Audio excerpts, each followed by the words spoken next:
Well, hello everybody, and welcome to the show tonight. And do keep in mind that love, love will keep us together. And we're here to talk about love this week, specifically Valentine's Day, both the corporate and the historical. And the question that really comes to my mind is this: why do we celebrate love in February? Um, hmm. Not a Well, good I time to guess celebrate love. no. I mean, October we would be finished the better. Groundhog I'm sure Festival. you're going to tell us, Chester. I will. I will most certainly tell you. Not Because pleasing everybody. well, keep in mind, we don't want babies born in the wintertime. This is dangerous. We want babies born in the summertime. June is perfect. So what would that be? Let's see, 6 months for that, and then we got the Novembers, we got the October, September would be the baby month. That's when we should get married. But no, no, it's February, and we'll talk about it. Nevertheless, welcome. Wow. I'm going to go over here and hit Right. that like and share button. Hopefully, you guys will do the same as we're going to get into our most loving feeling tonight. Now, earlier we were talking a little bit about an oiled saxophone man from a little movie called Lost Boys. What's his name again, Jeff? I know you know. Dean Castronova. Of course, his name Or is Nova Dean or something like that. Dean, hang on. Castronova. Let me go take a look. It should be Castanova. The funny or part is Casanova. as I looked that whole thing up, Mhm. looking for Lost Boys saxophone guy, Yeah. and it came up right in the search. So Oh. I am not the only one who went looking for that. Oh well, no, that's a famous moment from that movie. Him and the Frog Boys, I think, are really what kick it off. But the Frog Brothers, I do believe they were called. It's a fun movie. It's extremely homoerotic, but if you're into that, It's so, Schumacher. yeah. Well, it's all right though. I'm cool with it. He made Batman Forever. He Very did. homoerotic. Yeah, it is. That's true. Yeah. Which I mean, if you do it in a fun and good way, who cares, right? I mean, No, his name is Tim Capello.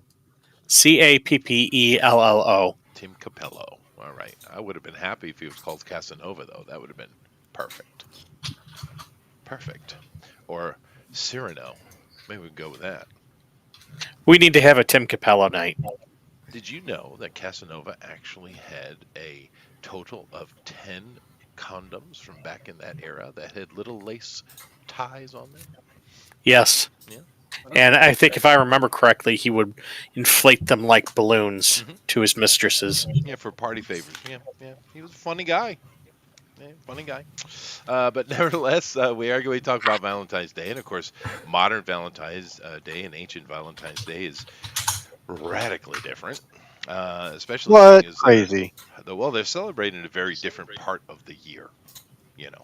And it's kind of weird that we ended up in February, but it is what it is. And we'll get into that. Nevertheless, how's everybody doing? Is everybody happy? How are you doing, Andrew? I'm doing pretty good. I'm feeling good. That's good. You were sick last week, you said. I was. I was sick, yes, and now I am better. Do you have a Valentine? No, not this year. I usually do. I mean, Valentine's Day is usually the easiest day to just go up to somebody and be like, "Hey, you don't have a date. I don't have a date. You want to go out?" And it works out pretty well. But this year, I don't have that, nor do I plan on it. So. That's a pretty lame game there, Andrew. I mean, You and I are going to have to sit down, I think. what do I care? Yeah, My game is fine, thank you very much. All right. But he still believes. He still believes. That's important. Also, sad, Andrew has no Valentine this year. Hello, honey. How you doing? Oh, very well, thank you. Just getting Yeah, we're trying to set get up and everything set up. ready to do some joyful Valentine's art and learn more about the origin of this holiday. Yeah, no, and there's a lot of nice things you could do for Valentine's Day. You don't have to be like Amaran. He's a degenerate. Poor Amaran. He's like, I'm trying to be a Christian. Aw. So, honey, do you have a Valentine this year? No, not really. We just kind of wait for a couple days and get the cheap candy. Oh yeah. Oh, fair. Discount. That's good. I mean, That's you're good. just about out of the Christmas candy by then. Yep, my last bag of candy canes. Very nice. Well, so far we're batting pretty low average here on Valentine's. I have a Valentine. Oh, What? yeah. Crazy. I've been married to her You're for almost married. 30 years. What? Yeah. What's the best got gift a ever, Valentine. dude? Yeah, free Valentine. Yeah, I don't It's have a to buy a gimme flowers or Valentine. candy or nothing. That's true. That's true. should. Nevertheless, how you doing, Rabbit? What's up, dude? All right. Now you're a band musician and singer and such. You must have a Valentine. No, I don't believe in Valentine's Day. Well, that's not the point. You don't have a girl about. No, not at the minute. Do you have a bullet for your Valentine? Music jokes? What? Crazy. Oh You yeah. don't Okay. have any groupies? Well, I was being unisex in my question. Thank you very much, Andrew. Hello, Eric. How are you?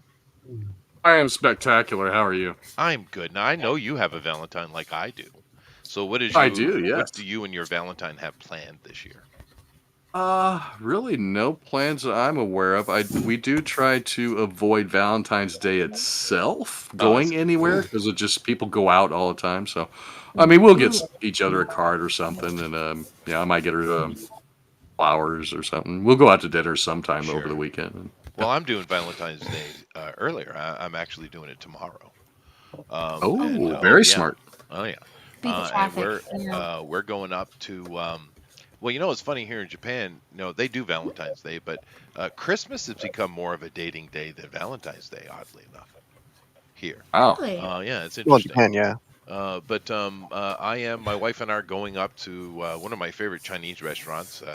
The guys are, an actual chef. I mean, you can go to restaurants that have cooks and they could be good.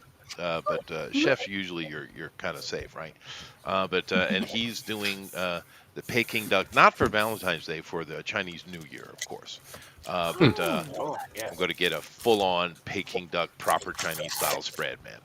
It's gonna be nice. Nice. Yes. A very big deal here in the United States on Valentine's Day. There's a specific fast food restaurant that offers table dining, and you have to get reservations. Applebee's. And they've no, it's worse than that. And they sell out all their reservations. Oh, I know. Can you guess? Olive Garden. Nope, worse than that. No, fast food. Oh, fast food. Let me see. Fast food. Wendy's.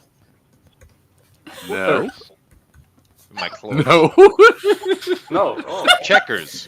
White Castle. Crystal. White Castle. It is White Castle. Oh, okay. I knew I'd get it. They put tablecloths down, a little vase, and a flower. Aw. I mean, I was starting to get into Arby's and stuff, and boy, that's getting deep. They got the Arby's. Yes. Checkers usually just has those 2 or 3 little tables outside, so That's you true. would run out of seating there really fast. Yeah, Checkers Burger isn't bad. Crystal's is pretty good. I've never eaten at a White Castle, even though I'm from the north. Weird. You're either gonna hate them or like them, and if you like them, you will hate Crystals, and if you like Crystals, you will hate White Castles. Oh, well, there It's you just go. kind of the way Thank it you. goes. Well, I love Very Crystals. similar burgers, but fixed a little differently. Yeah, I like Oh. Crystals. Those are fun. But of course, that was back in the day before they started putting plastic in everything. So, But the microplastics taste so good, Chester. well, that's what they tell me. All right. Well, hello, Alan. How you doing? Happy Valentine's Day, sir. Yeah. I know now he was speaking very clearly earlier, so I know his mic is working. So, Alan, do you have a Valentine? Did he leave? Maybe when you go He's to- buggered off. He has. Oh, his. Yeah, Uh-oh. he was working perfectly. Well, that's all right. I'll come back to him when he can speak. Amy, I don't see a mic for you, but Honey does, so you can just speak into hers. How are you, Amy? I'm doing pretty good. I found some of that aforementioned Christmas candy. Oh, you found some of your aforementioned Christmas candy. Well, the new candy's coming soon, so that's good. You should eat that up. I gotta finish it. Well, Same invite a question neighbors for over. everybody. Do you have yourself a Valentine? Well, no. Usually I just get like little candy for Dad and for Lissa, and just something for the family. It's not, never been a really big deal, but it's cute. You got like all the hearts and little gift bags and balloons and things. It's sweet. Well, when I was a little kid, my grandmother was my Valentine every year. Aww, that's precious. She gave me little chocolate bunnies, which I think were probably left over from Easter from the year before, but I never questioned it. Well, how could you? She's your Valentine. That's adorable. Well, when you're little, right? But back when I was a kid, we used to bring candies, the little candies with the words on them, hard candies with the words on them, and we used to have like a little thing we'd sign out. We give one to each member of our class. They still do that? That sounds like. I mean, those. Yeah, I think they do those little card thing. That card exchange I think it's the whole thing. It's nice. Yes, And it's good. Cute. Yeah, it is cute. Fun. It looks like cards with the little like usually kind of like puns, like little you're things great. like "kiss me" and "you're the best" and things like that. Yeah. That was actually one of my ideas for tonight, to kind of make those cards. That would be kind of funny, but I have to think up funny things. Talk about the candies had those words on them. The little heart. Eric remembers though. You remember those, right? We used to give them out in elementary school, right? Eric? No. Oh, no, we lost Eric. Well, fine, be like that. Hello, Armoron. How are you? All right. Oh, you're working now. That's good, Alan. Armoron, hi. Hello. How are you? Good. Do you have a Valentine? No. Boy, this is getting depressing. You like Not all of us rabbits, can get yeah, free that's all. Valentines Yeah. like you, Chester. Yeah. Goodness gracious. I mean, it's kind of fun to have a Valentine, Yeah, I'm sure. It is. Uh-huh. Yeah. Well, that's all right. That's about all I'm going to get out of Armoron, I'm sure. Alan, hi. Hello. Can you hear me now? I can hear you now, sir. Yes. So, All are you doing well this week, sir? Oh yeah, but no Valentine for me. The hookers double their rates. Oh, damn. That's too bad. I don't know if that would make a very good Valentine anyway, though. They're gone by morning. Oh, yeah.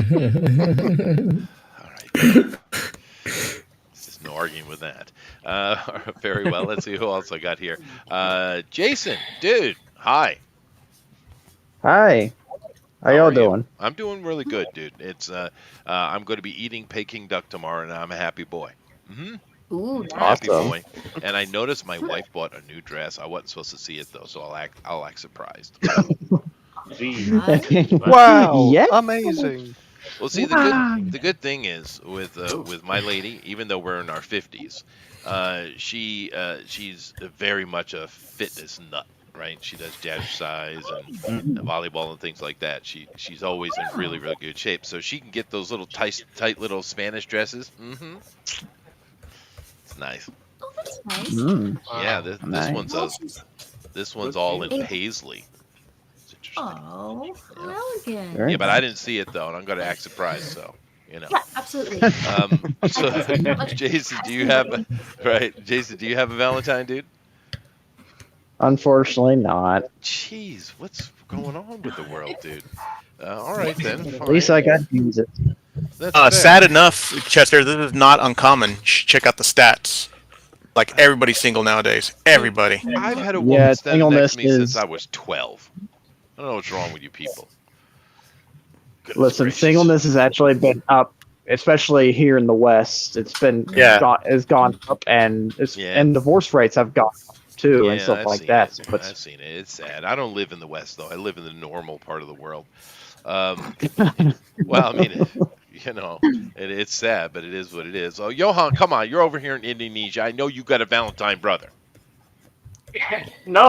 Damn it! we would get a election exactly at the 14th of February. That's a good day for it. Yeah, would go. Yeah, it'd be great. It's the West, man. No one can afford a date. I got a $700 grocery bill. Oh my. Yeah, that's like a month cost for me. That's like the entire month. And then you got 4s asking for men to make over 100 grand. Get the fuck out of here. Oh yeah, well. Yeah. Seriously, though, yeah. Awesome. Yes, seriously. I've And seen see what it some of is those is things, yeah. see what it is Tinder is what really ruined the dating pool, because now everybody can basically just use an online bar, because Tinder is basically an online bar where people just swipe and go through and be like, yeah, that one's hot too. Well, I did see one of these things. I've seen a couple of them. I think this one was called Legion of Men or something. I think that's what it was called. And I've seen that Tate fella speak a couple times. And they actually threw out some statistics that I had a hard time believing. One of them was that only 90%, only 10%, but 90% of all men in America are not dating or having sex at all. 90%. Yeah, I believe it. Wow, dude. That was like the opposite when we were kids. Oh yeah, yeah. I mean, yeah. When we were kids, you're right. Yeah. Another problem is everyone's getting accused of rape and shit. Like, who wants to deal with that? No, Me too, it movie. sucks, Yeah, dude. I'm here for you, dude. I get it. It sucks, but I mean, when Eric and I and Jeff, when we were coming up, dude, this was not the issue. You know. But then again, people weren't as crazy sowing wild oats as they are now, I think. But it is what it is. You guys used to just club them on the head and drag their hair into the cave, right? That's true. That's right. Pretty much, yeah. It works. Yeah. They don't remember what happened. You just tell them, "Oh, you had a great time," and they believe it. You know. Through a series of pointing grunts. Yeah. But anyway, I don't know. It's a shame. So I guess this was a very bad theme for today, Eric. You screwed up. Yeah, I did. Oh, I have no idea what I'm gonna draw. No, I we're have bringing no it back. idea. We're bringing it back. We're bringing it back. Oh, that's good. So I guess the only person Maybe left to ask is Jeff. Hi, Jeff. Do you have a Valentine? Dude, I'm married. I know. Therefore, Oh, yes. Just say yes, Jeff. Let's say your slide whistle doesn't count. I have to go. I have to go ask my wife permission to have a Valentine. So give me a minute. Okay. There you go. So there's three of us. The old dudes. Damn. All right. Well, let's just move it along then. And do this thing. We got 2 hours. There's no rules here whatsoever. It's PG-13, classy, but you spice it up a little bit. And we'll see at the end of that. You guys can vote. So the theme, of course, is Valentine's Day. Whatever they want. I'm sure we'll see a wide variety of choices for Valentine's Day. But Eric, count them down and tell them to get going. 99. Okay. 98. Good. I knew I could rely on you, Jeff. Good job, man. Good job. Awesome. Thank you, gentlemen. We didn't orchestrate that at all. It worked out perfect. All right. So these guys are going to start doing their Valentine's art, and of course, we'll talk a little bit about Valentine's today. It is a weird little thing that it ended up here in February, because it's not really something you would expect. Now, Valentine's Day, even though you can go to the Wikipedia, which I'll share, so you guys look if you want. But whilst these guys are getting started, I'll go and demonstrate some stuff for you. Now, if you go to the Wikipedia, which of course is the most reliable source on the internet. Yeah. Oh yeah. What you'll find when they talk about Valentine's Day, they're going to be talking about this dude named Saint Valentine, which is pretty interesting. And he was supposed to be from the 3rd century.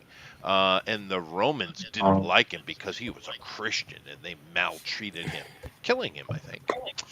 Supposedly, he also had something Beheaded him. Yeah, something like that, beheading. The problem is, if you ask the philologist, which, hey, you got one in-house. Isn't that handy? The name Valentine does not appear until about 300 years ago.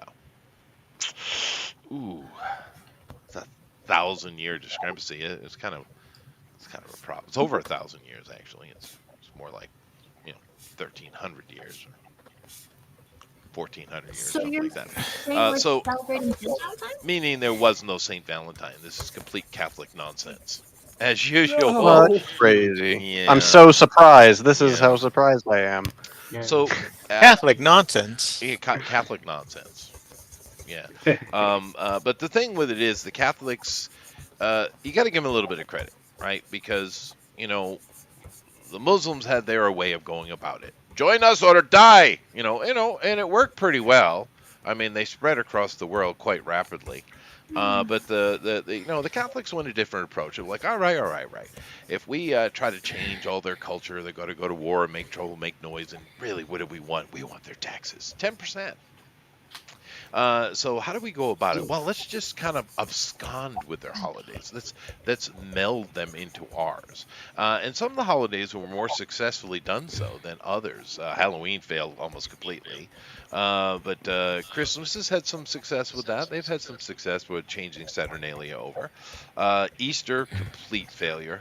But they tried. They tried. And so, what is Valentine's Day trying to abscond with? Well, this kind of holiday during the season would be Imbolc, with the whiteys, right? Most of the modern holidays are coming out of the whiteys, but Imbolc has nothing to do with making babies at all. Whiteys every morning.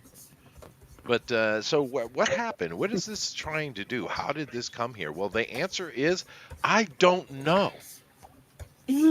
I have no clue. That's interesting. Hallmark. Maybe. Well, no, it did make a comeback around that time. You're right. But it has a longer history than that. But it's just one of those things that is kind of stuck, and when it came to commercialization later is when it picked up. You're right.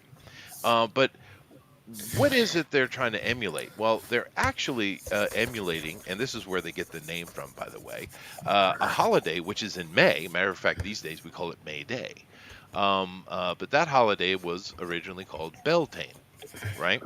And it's a May. It's the kind of midway point between the spring equinox and summer solstice type of holiday. And it was really a love festival. It's also a kind of a fire festival as well. Matter of fact, Beltane itself means to burning hot, is how you would translate it into English. And they'd have a lot of bonfires at the night, and then in the next day they would have May Day celebrations, a big feast, and just a general family fun type of event. But the night before, the Beltane, that, of course, like I said, they had a lot of bonfires and dancing and things, but that was mainly with the married people and the kids, right? The single people had a special holiday, a special thing they did, and this is kind of where the Valentine's Day of Beltane is coming in. And what they did was pretty interesting. They went out and they gathered all the single men and all the single women, and they took all the single women and they put them in All the single ladies. All the single ladies. That's right. Beyonce knew, man. She knew. They put all the ladies in like a sacred site. She's Illuminati. And they would spend the early part of the night painting their bodies blue with woad, of course. And they'd always wear a mask, which they usually made out of sticks and bark and all kind of things like that. That's where the mascara comes from, by the way. And the modern mask carnivals, masquerades. And during that time, the ladies also would choose a Beltane queen, the girl they thought was the most beautiful and the most marriable, right? Which is interesting that because I can't see modern women sitting down and coming to any conclusion in that category. Marryable? Yeah, I know, right? Modern women choosing one of them that is the most beautiful. No, I'm jumping all over the word. Hey, I don't even think that's a word. Hey, dude. It's a proto prom queen. I'm going to look that one up. You are right. Okay. It is certainly prom queen esque. Matter of fact, it probably comes from that. I wouldn't be surprised whatsoever. Anyway, whilst the ladies are doing all of this, the men would have a similar thing where they basically everyone's naked, right? And they paint themselves blue with the woad, of course. And the men also have masks. But what they do is they have like a little leather strap around their waist, and it holds a knife.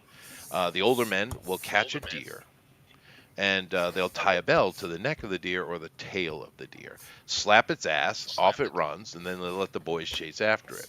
The first boy that can run down the deer and cut its heart out becomes the Beltane king. And he brings it back to the festival area where the girls are and holds it up and declares himself king of Beltane. Then he gets to have the Beltane queen. Handy. And then everybody else just basically hooks up. And then the next day at the May Day festivals, there's a lot of marriages, quite a bit. So this is what Beltane is. And there's a lot of imagery. We still have it. We don't really do Beltane like that anymore. I'll explain what we do now. And I've been to many Beltane festivals myself. I actually loved them when I was a young man. But one of the biggest one of the biggest imagery we have from Valentine's Day or Beltane is the heart. But think about the shape of it, right? It's not the shape of what you would consider a heart to be. It doesn't look like a heart. What does it look like? It's not. I'll give you a hint. It's not a heart at all. It is a heart, but it's not the heart you think it is. Anybody can tell me? Anybody? Looks like an upside down butt. Dude, it literally is a butt. It's the butt of the Yeah. It looks like a letter V. Well, no, it's the actual hind Actually, that quarters does of a make deer. sense. Yeah, that makes sense. Of course, the English call it a heart. The Gaelic call You it a heart. seen one, you seen them all. Well, the reason they use yeah. that is because Right. when you hunt the deer at night and you have moonlight, it's something that shines, and you can actually track deer at night by their what we consider today a heart-shaped mark, the white spot on the back of their butt. But this is what that shape is. It doesn't represent the human heart whatsoever. It represents the Beltane heart, which is the heart of the deer, and therefore the prize. So it's pretty interesting. But this is basically where Valentine's Day is coming from. These days, it's nowhere near as fun. But I have to ask you a question. How many of you young lads in here think you could run down a deer? I mean, I guess I'll try. Just a typical weekend. There'll be some entertainment. I'll just do it to do it. But I'm just saying, and the reason they did this, because when they have this festival, they come from all the different towns and villages around the area to the whatever Stonehenge that they have. That's their festival, kind of outdoor temple type of place, right? And the main reason they did this was to make sure that there's not inbreeding. It's to protect from that, make sure that they're mixing their bloods around. And it's a good idea. But I just love the concept that all the young men were fully capable of running down a deer. Oh yeah, I could if I had my pumps, but yeah, I cardio is like not part of my workout. I just like to lift things, so I could lift the deer probably, but I don't know about chasing them down. Oh, you certainly lift the deer. I think most men could. But it just shows you the difference in physicality from modern men to archaic men. They were just way more Chad than the rest of us. I believe that's 100% true. But are we talking about the same deer? Oh, like have men become weaker, or have deers become more chatty? I'm going to call BS on running down a deer because the average running speed of a human is like 7.25 miles per hour, but a deer is like 35. And that's before Doritos. There is a cheat, Jeff, and I'll explain what it is. The thing with, and this is why modern cocaine. Modern hunters use dogs, of course. But the thing with a deer is, sure, they are speedy. They are fleet of foot. But the problem with deer is they have no stamina. They can't keep it up for a length of time, and if you keep startling them and pushing them, they'll literally have a heart attack and die. Yeah. This is a major flaw of the deer. Biology, physiology. So there is a bit of a cheat. You don't have to necessarily run it down, in a sprint. You have to outwind it. I guess that's why the deer had a bell on it, so you weren't just chasing random deer. Right. No, that's right. So you could follow the boys could follow the deer. And then the bell stops. She's like, "Oh, it died. Let's go get it." Yeah. Right. I mean, and it's the first person to drag it back. First person drag it back to cut its heart out. Yeah, no, it's an interesting, ancient festival. Oh, Now, yes. there are slight variations from across the area, but you got to keep in mind since the big trouble we had, the gigantic cataclysm. There's been many, but I mean the gigantic cataclysm. There's two major groups of white dudes, and we're not talking about the other Caucasian types, right? Like Arabs or Indians and things like that. I'm talking about the northern white guys. There's two. You have the Gales and you have the Aryans, right? And even though if we go way, way back in time, they were certainly connected. At that time, they were separate cultural groups, right? But even though they still carried that tradition in their own way, so it shows you that this tradition is way ancient. I mean, it's way long time ago, right? Because you can find it all over the place. Matter of fact, we find the similar tradition amongst the Native Americans, which is interesting because if you understand the history of the white man, we are originally from North America. That's where they're from originally, right? Long, long time ago, right? And the Native Americans still keep those old traditions because they came in later, right? And they intermixed and culturally interacted, and they got the same type of Beltane festival, and they did it for a very long time. And yes, you can run down a deer, Jeff. Well, you can. Okay. But it can be. Now, you say so. Chester's talking about the two-legged deer. No, I'm not. No. But anyway, what do you think about this tradition? So it shouldn't be called Valentine's Day, but a Fannison's Day. Huh? Say that again, Johan? So it should be called a Fannison's Day. I don't know what he's trying to say. I couldn't understand it. Venison Day. Venison Day. Venison Day. I'm sure they ate the deer. They wouldn't be wasteful. Yeah. No, they wouldn't waste it. I'm sure. Yeah, they wouldn't waste it. Going to have like a big party, like dinner for everybody next day. Got it. Ooh, taking your girl deer hunting, that's a date. Yeah, it is. Yeah. But we get many traditions come out of this that are still with us today, right? Like I said, masquerade parties are coming out of that. The interesting silver bell, which we often associate with Christmas, is actually coming out of Beltane, right? There are many things that we have in modern world that we don't realize are coming out of that festival, and it's very interesting because we have quite a bit of information about the cultures, the Aryan cultures and the Gaelic cultures. They were actually very conservative, particularly sexually, for obvious reasons, right? And so to have a festival is literally a sex festival. It's kind of shocking when you study all the other aspects of their culture. But like I said, the whole point of it was to make sure that you didn't have inbreeding. And it was a clever solution, I suppose. Family reunions is also another form of no inbreeding.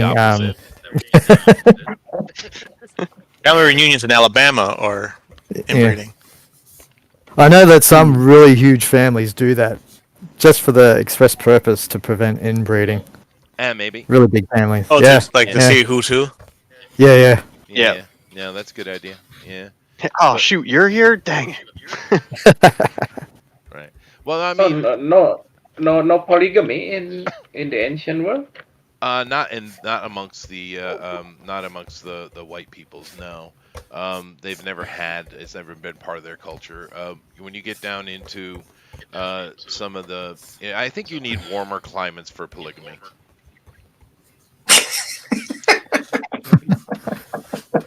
Oh, really? Yeah. Like Florida, climate Alabama. Sport. Yeah, that's right. But no, it's because in their villages, don't pay attention to Hollywood, right? But in the towns and the villages, they were very repressive when it comes to sexuality. Actually, they didn't want anyone having sex with anyone they weren't married to inside the village or the town at all. They were super crazy strict about it. And understand, when the Catholics came into Europe, a lot of people think that they're the ones that repressed the Europeans. It's not true. The Europeans were already repressed, right?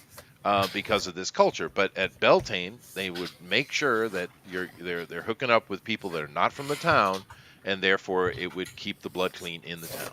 So it is an interesting choice to solve that problem, right? Someone's echoing Yeah, the I know. audio. I definitely get an echo. Someone needs to turn off the. No, it's Oh, is I it? think it's Alan's new mic. Yeah. Ah. It's worth a tell, Hold on. Alan. It's probably just some setting, Ellen. But we are Trying to looking at figure some it out. art here, and I am showing. But for a second, let me jump over and just I did choose some art that we can share to show what the Beltane festivals happens at nighttime. Now, daytime I'll show too. But you here see a modern take on it is way different than it was back in the day. But you know how modern people are. You know how we are. But they try to Furries! respect. They are furries. They try to respect the idea, I guess. Like I said, the bonfires were held by the They look adults, like the married people, not the young Oh kids. yeah. But here we certainly mixed it, and it's mainly a fire festival for them. You look very chatty, sir. Thank you. Very good. I don't know why you're there, lady. You shouldn't be there. You're definitely not a stag. But whatever. Modern time. Naked people dancing. Nice. Ugh. Nice. But like YouTube safe naked people. YouTube safe naked. Yeah. Once again, they've kind of integrated various parts into their modern Beltane celebrations. Kind of like a rave party, yeah? It has become that. Here is the Beltane Queen at this particular festival. And of course, this is all happening in nighttime, right? And during the day, they would have they'd eat and have games, and it's a very family-friendly event. And of course, here we have the kids doing the maypole. Now, a maypole is representing fertility. It is the idea of a phallic imagery. But this whole festival is about creating new families and new life. That's the whole point.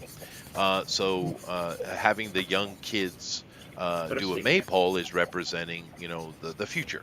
It's a very positive thing. I know a lot of Christian groups they really want to destroy this festival. They hate this more than any other one, particularly in Europe. But it's really sad because it's quite wholesome. And it's a very positive, pro-life, pro-family future thing. Not according to the Wicker Man. Well, now understand, the Wicker Man, this is coming out of Julius Caesar's accounts. And keep in mind, he hated the Druids, and a lot of emperors did because they couldn't deal with those damn freaking Gales. They had a hard time fighting them, dude. Now, the Britons, which we call the English today, they didn't have to fight them at all because they were already trading with them, and they were happy for the Romans to come in and become part of it. So there was no real issue going on there. But when you get to the Welsh, the Strathclydes, the Scots, and of course the freaking crazy-ass Irish, the Romans had a real hard time dealing with them. And I wouldn't trust a single word Julius Caesar has to say about the Druids or their people. But, you do. Did he call them dirty hippies and mud huts? Then he was right. Basically, it's what he did. Yeah, The Egyptologists believe Julius Caesar. Because they're bastards. That's why. Yeah, cool haircut. Yeah. And great fashion. And I bet you Julius Caesar could outrun a deer. I bet you he could when he was a young man. I bet you he could. On one leg. You know what emperor couldn't, though? Gallius. Or what do they call him? Caligula, sorry. No? Little Boot? Little Boot, yeah. No, he was a bit of a wiener. That was his problem. That was his problem, sir. But, like I said, the Romans knew how to deal with the emperors that got out of control. They just kill them. And that's what happened to him, Nero. Right? That's one way to do a thing, I suppose. Well, I mean, it's expedient. There, I'll pick out a new guy. You don't need to be. I think you'd be a bit more careful then if you're elected to be like the next emperor. So maybe don't automatically go crazy and start burning down buildings because you would think. You're right. Yeah. You're right. Yeah, absolutely. Yeah. Morgan policy. Now I don't know what Eric is doing, but I'm liking it, and I have a feeling this is Eros.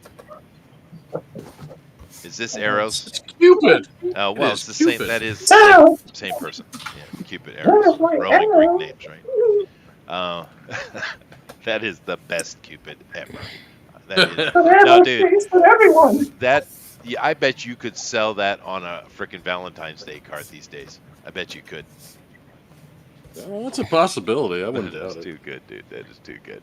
But keep in mind that Cupid or Eros was an absolute jerk. He was not a nice dude. He was a bad guy. None of the Roman characters were. No, you're right. They really, really weren't. But he was really bad. Good for them, huh? But then again, his mama and also lover, Wow. she was a nightmare as well. So, you know, Classic. classic. Yeah. Mother ever. Classic Cupid. What was that, Johan? Mother ever. No. Literally. Literally, yeah. No, he was. Yeah. Now the Greeks, and of course the Romans adopting it, which the Romans pushed back on that a little bit. They did adjust some of the stories, but the Greeks, they loved them mama son things, man. A lot of those stories. Of course, you got Oedipus. Oedipus is the most famous, right? Though Oedipus is looked down upon, though, so it's not. Well, nowadays.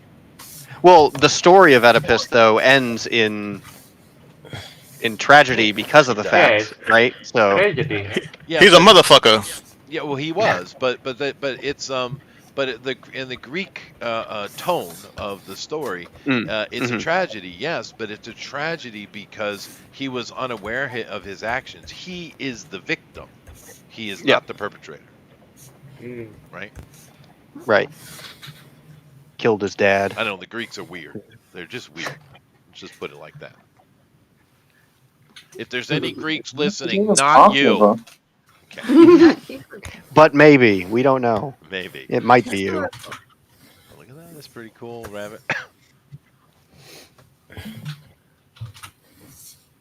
But modern Beltane, they do like that. There's even in America, you can see those kind of fire festivals, and I bet it's fun. I've been to a couple things that are similar, and they're actually a lot of fun. But I've been to. What was that? Smells like patchouli. Yeah, it does. But I've been to many modern Beltane, which they do on Valentine's Day. Of course, it's not the right time. It should be in May. But just because of the connections to it. But when I was young, I went to many Beltane, and it's a lot of fun. It's a masquerade party.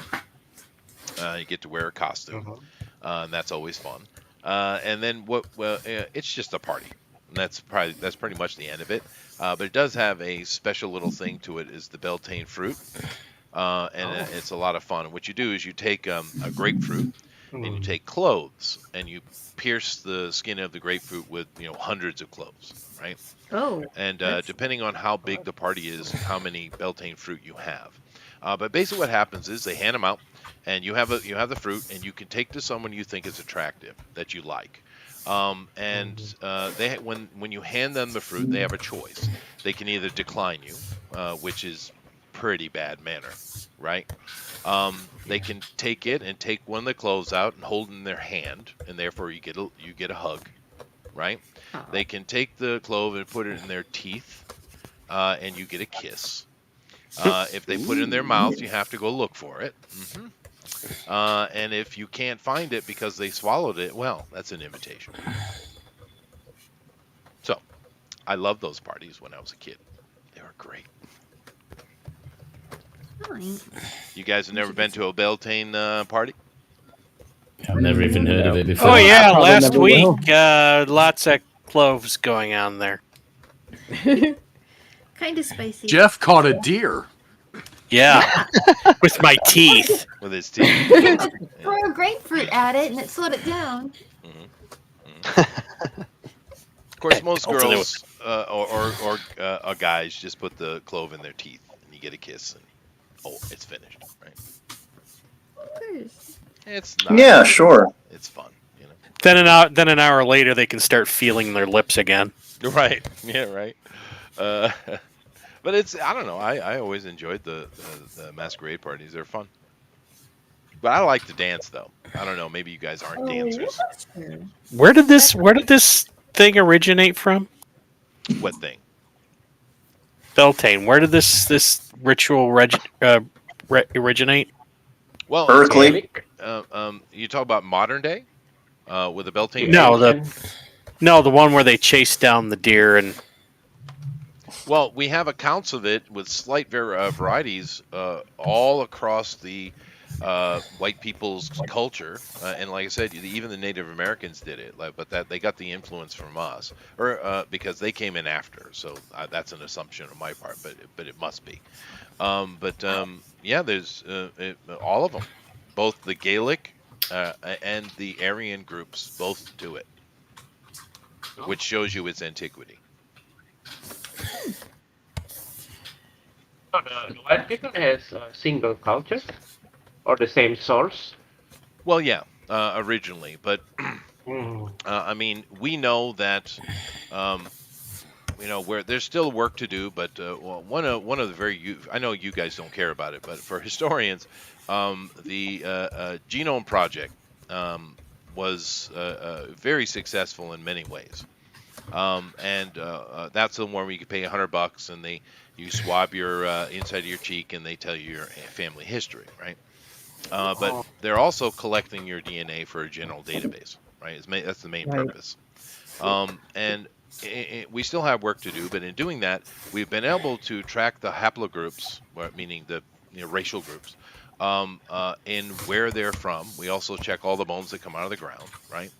And we're starting to get a pretty solid picture of where humans started and how they migrated, right? And the white groups, and I understand that Caucasians are a larger group than the whites, but those particular Cro-Magnon, which is what we all come from, they're originally from North America. And that's where they were. And they were probably the Anasazi or the Atalani, or what the Greeks would call the Atlanteans. Now, if you think about what references from the Greeks and the Indians that we have to these people, they acquitted them with two skills that they were very good at: metalworking and sailing. And of course, the white people today are, for the past several thousand years, it's no different. It's exactly the same. They're great metal workers and they're great sailors. So at that time, we know that the sea level was much lower, and therefore the Atlantic would have been full of islands, big and small. So it wasn't like they had to be able to sail across the entirety of an ocean. They could simply island hop, and that's more than likely how they got to Europe. So therefore we understand how the Gaels got where they were. How the Aryans ended up in the Altai Mountains in what we call Mongolia today, that's still a mystery. But when things started thawing out after the big ice age and moving, maybe because that's how long it took for one of those guys to actually catch a deer. Maybe. That's good. Quick thinking. Yeah. The deer died of old age. The deer died of old age. Yeah. Perfect. When you think about the Clovis people and the Phoenicians, they're all like sailors, and they find all their stuff up here in the north. Oh, sure. And I know they found some super old mummified Caucasians in Florida. Mm-hmm. So that was an interesting find. Oh yeah, like last decade. We've known for a long time, but like I said, the in the ground evidence is equating to the DNA evidence as well. They confirm each other, right? And like I said, the Genome Project has been a super big help. Where they're trying to get into other places that we still don't have a lot of clean information, like China, India, and South America, especially on the West Coast. There's still work to be done there, but yeah, whatever. I mean, so we know that these cultures have been doing these things for a very long time. Like the evergreen being attached to the rise of Venus, which we call Christmas today. We know they were doing it. Matter of fact, we find evidence of Neanderthals doing that festival as well, which is interesting. So Christmas, its absolute original origin might not even be human. it might be pre-human, which is pretty cool. Aliens? Neanderthal. Eric. Oh, what's a Neanderthal? Are they tall? Aliens. It's in the Aliens. Okay. I'm thinking of the sea slacks from. So, what did they do? Like wrap up rocks and give them to each other? Well, they, balls. I know you think of Neanderthal as being cavemen, but they they were far more advanced than that. They had tools, weapons, they had decorations, art, religion. We have many of ancient sculptures they did that were quite breathtakingly beautiful. The Neanderthals were nowhere near the Hollywood image of cavemen, and we never were either. They invented the Funko Pop. What was that? What was that all about? They invented the Funko Pop. The Funko Pop? Okay, fine. I mean, you call it breathtaking sculpture, but it's just Funko Pop. Well, if you go up and you look in the Ural Mountains in modern-day Russia, they're absolutely full of Neanderthal sculptures, villages, and they worked in stone. It's quite impressive. And then, of course, you have the Denisovans, which were way more sophisticated than that. And those guys, some of the artifacts we find from them, they were using machine tools 60,000 years ago. Who was that? The Denisovans.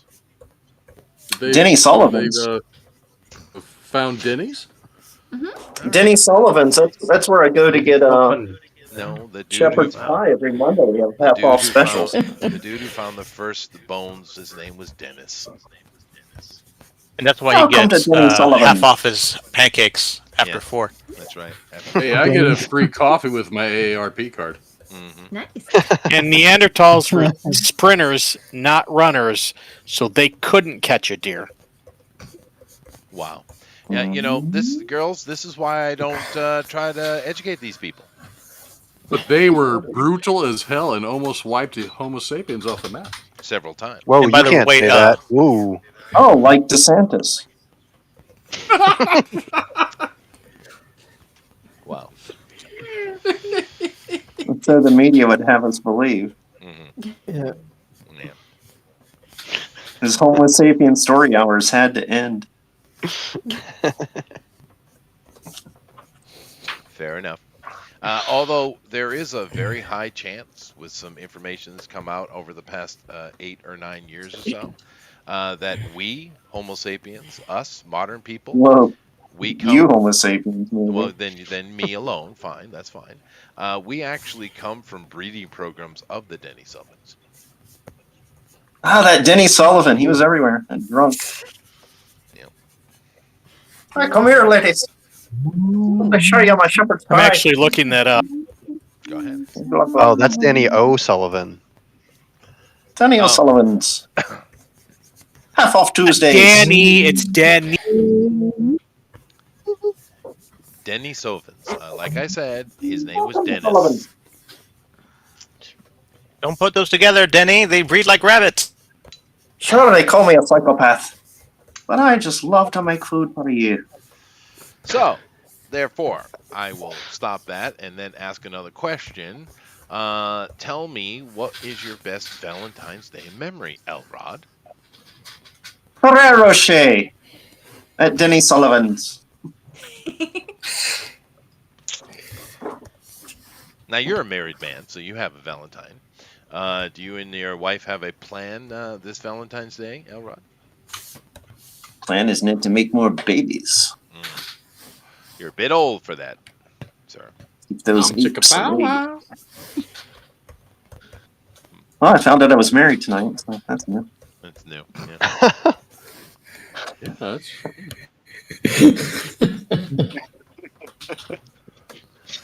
All right. Yeah, She's a Valentine. looker. My parents owned a flower shop, so when I got to the age of driving, I was out delivering until like 10 o'clock, delivering flowers on Valentine's. Holy Did you crap! have that metal helmet? Metal? No, no. Although I'm glad nobody mentioned that to either of my parents. But it was not fun. Oh, bless you. Christmas wasn't that much fun either. Oh. Just a lot of driving trucks. Huh?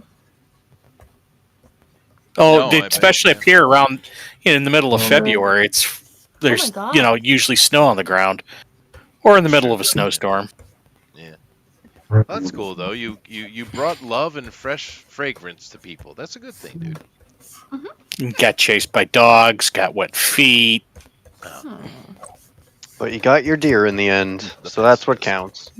Yes. Well, I did have. Yeah, I was too tired to take down a deer. Oh, that's fair. I did have an Andrew-esque moment though in Valentine's Day one time. I was working at a strip club as a bouncer as I did, and Valentine's Day is of course a big money maker on in the strip club, right?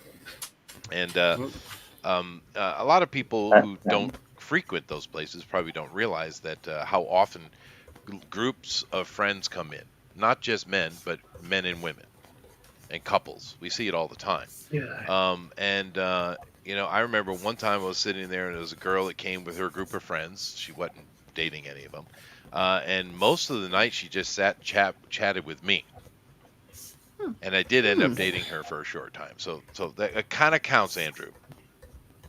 Uh-huh. Random Valentine's Day date. Sounds very wholesome, Jester. It wasn't. Yes, I know. She's a cutie though. That's good. Yeah. I hope she's doing okay. As long as you got a Dodge Viper out of it, that's all that matters. That's true. Yeah. Well, someone's got to protect the girls. I mean, it's an honorable job. It is.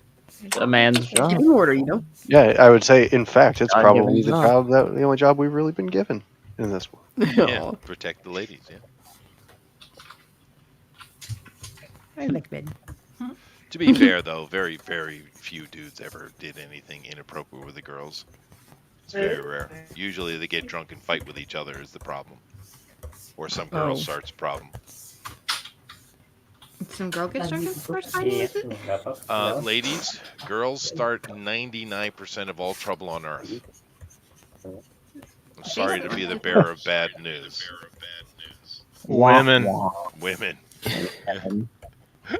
But no, in that job though, most of the trouble was started by some girl, and guys fighting over. That was most of the trouble. The other thing, which is the first sentence in our job description, don't let the guys molest the girls. It's super rare. I've only got a couple of experiences with that. Most of the violence I had to deal with were dudes fighting each other because some girls started something. And drunk too, maybe. What was that, Johan? And drunk too. Oh yeah, they're definitely drunk. It's a bad combination, right? I think the best way to fix a strip club would take the alcohol away, but I don't think it would be good for business. Yeah. I've been to some clubs like that. They're they call them juice bars. Okay. Well, that would be my druthers, dude. Yeah, when they're sober enough to realize that they don't have a chance in hell for begging the babe, that usually kills business. They probably would. Yeah, that's true. Like I said, they don't. The guys just don't really give the girls a hard time, though. It's quite rare. Yeah, and when I guess it's just nice to know that most guys don't look to pick on girls all that much. That's No. I I did it for 12 years, so I have a lot of experience. Picked on girls for 12 years? No. Picking on girls. Did have a couple of times though of and it did happen twice. Yeah, well, 3 times. Well, 2.5 times. Where a dude was dating one of the strippers, got kicked. He got mad about something. I have no clue what he was mad at. But I remember the most dangerous dating one. a stripper. Well, which I've done and I don't recommend. Yeah, don't do that. But anyway, we were we were just getting ready to open.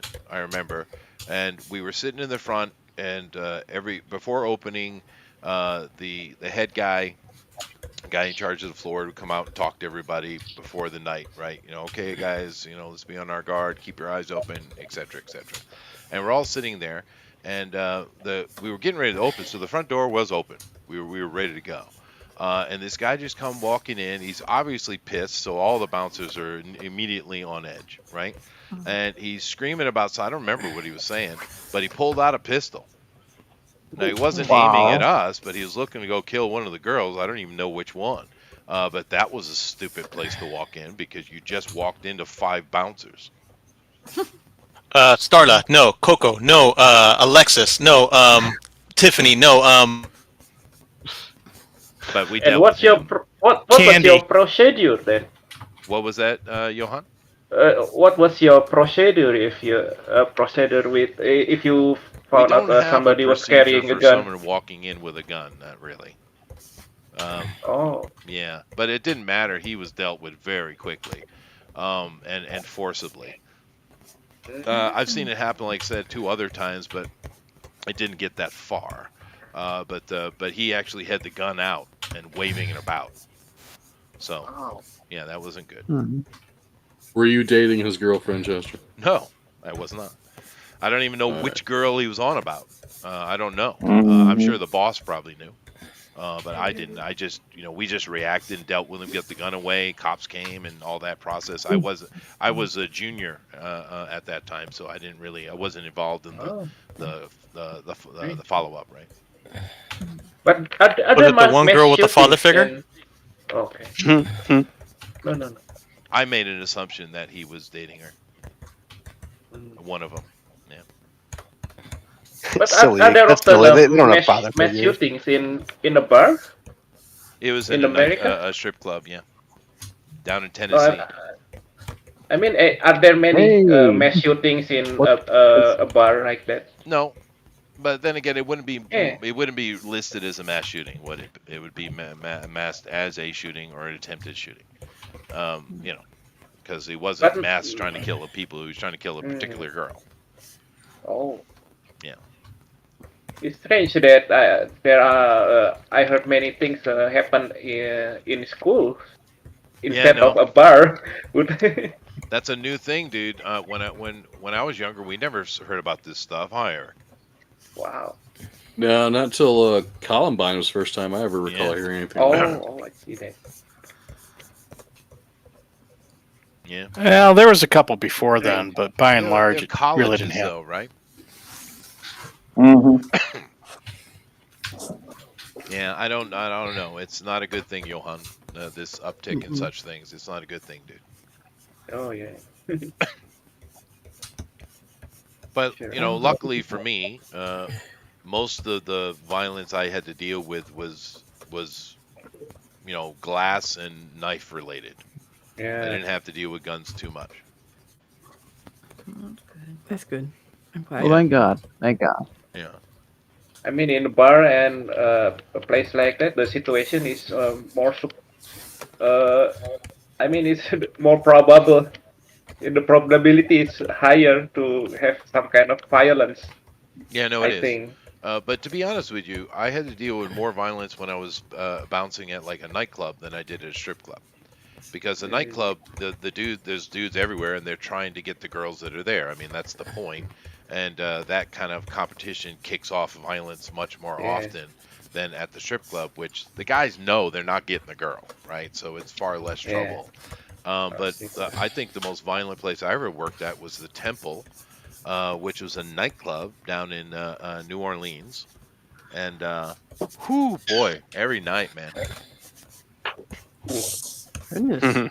That was a rough place. What was the vampire? What was that, Elrod? Is that the one from Dusk Till Dawn of the Vampires? No. I guess that That's would be Titty in Mexico. Twister. The Titty Twister in Mexico, yeah. No, this is a pretty popular, famous White place pussy, down in black New Orleans. pussy, yeah. Right. Cheech I used to Marin, watch dude. that video. No, From Dusk to Dawn is good fun.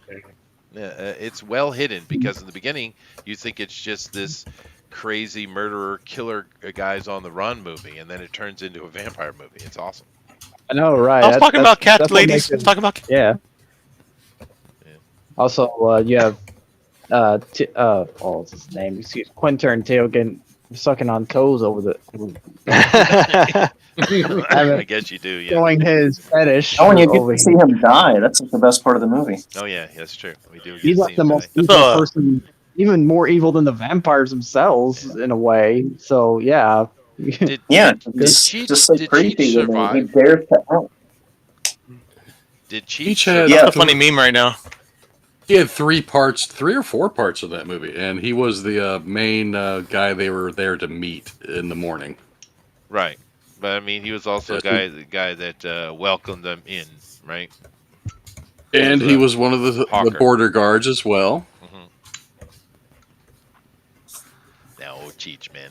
Remember the Korsky My favorite brothers? character touch of the priest and the George Clooney's character. Oh yeah, that was a fun movie, dude. Yeah, man. Tongue in cheek, just good fun popcorn movie. Yep, It's definitely adult though. But yeah, you know, that's why I don't watch it anymore. Is I'm a Christian and I don't. yeah, Trying to I get it. keep myself clean and stuff like that. But oh yeah, I understand. I'm a heretic. I watch it all the time. Yeah, no, but I haven't seen it in years. That's the funny meme. That's the funny meme of the movie right now is that Quentin Tarantino casted Selma Hayek to suck on her toes. It's like, and he casted himself to do it. Oh yeah, 100%. Yeah, that's, dude. Yeah, that was yeah. one of the I believe hottest it. woman on screen moments in movie history. Selma Hayek in that movie, dude. oh, she's pretty That was a attractive. Salome She's moment. very attractive. beautiful. Very beautiful. She made her career that day. That's You still got it. Well, guys, I'm gonna He's dip still out. hot, man. I'm gonna dip out of this. I can't draw anything today. Oh, I don't know what to do. I don't know what to draw. Yeah, it's already an hour. How about yeah. how about a I guy don't know. chasing a deer?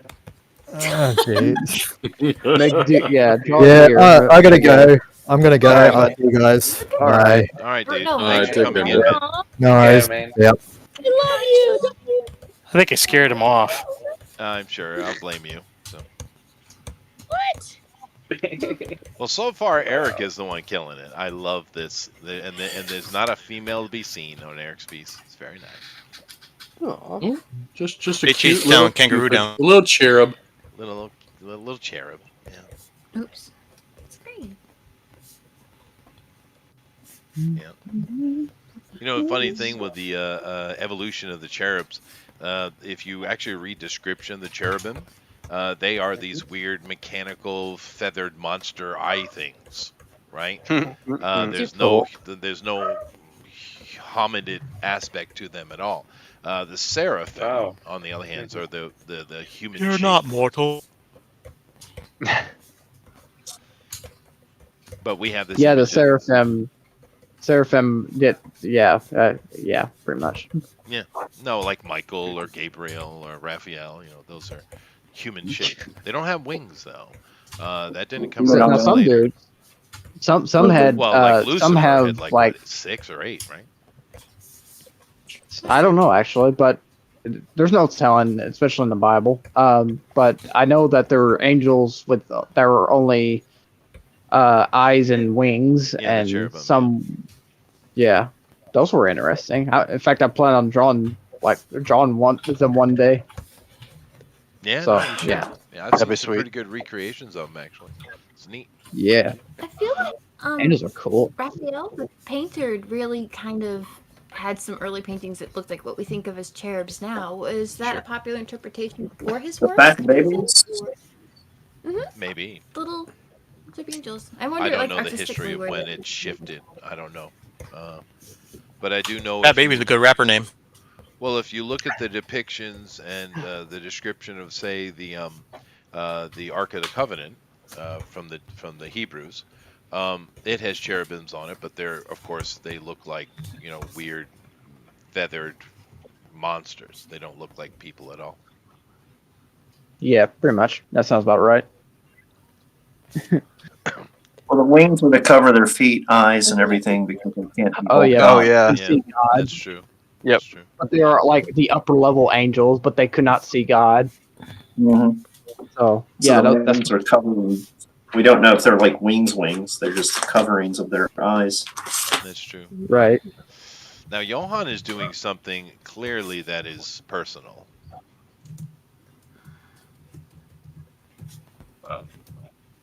No, it's I on the recreating the scenes from Up movie. Oh, yeah, that was a sad one. Oh, I love Up. I love it. That was a good movie. Yeah. But first 15 minutes absolutely destroyed me. It was rough. It was. I live in a family where we deal with infertility on a generational basis, and it was absolutely. I had to turn it off and go cry in a corner for like 15 minutes. I was like, "This is the hardest movie ever." Up. Didn't let up. This was absolutely brilliant. It was great. Huh. I don't know. Was that the last good Pixar movie? Yeah. Yeah, I remember watching Up. Up was pretty sad. The beginning Up was was sad. really good. Yeah, it was a good movie. Yeah.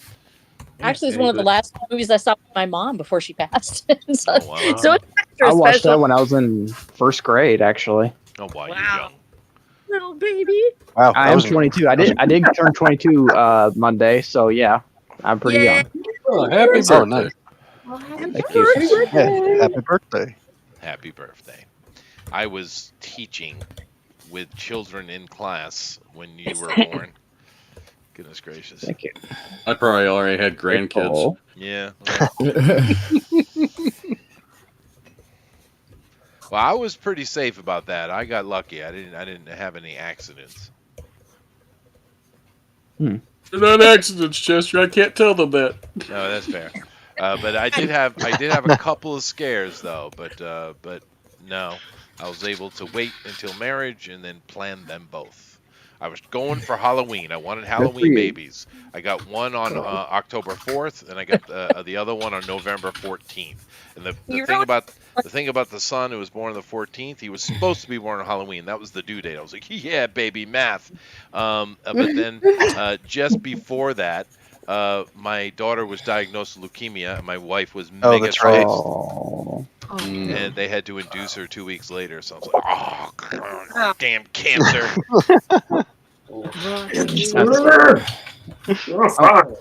I was so close. Dude, I put the effort in. You did. I did. Maybe your wife did. An attempt was made. Attempt was made. Double attempts. I just thought it would be cool to have a Halloween baby, man. It would be. You think that every year on that child's birthday, everyone would dress up and go to house and get candy. Wish him happy birthday. Yeah. Not trick or treat. Happy birthday. Oh, okay. Yeah, but that would be a fun birthday party, wouldn't it? It would be. Yeah. Like all horror related. That'd be fun. Yeah. Vampires and spooky ghouly things. That's awesome. But you messed it up. You couldn't pull it off. I couldn't pull it off, dude. Damn it. I had plans, though. I had plans. Matter of fact, that whole incident, of course, it wasn't about the Halloween. That's the only time I've actually ever cried as an adult man. Oh, wow. I lost control for like 3 minutes. I like that. I know it's a serious issue, but it was just funny how you prefaced it with, "It wasn't about the Halloween. That's not why I was crying." No, it was about the cancer. Well, you know what got me? And it like for 3 minutes before I could get my composure back. But you know what set it off though?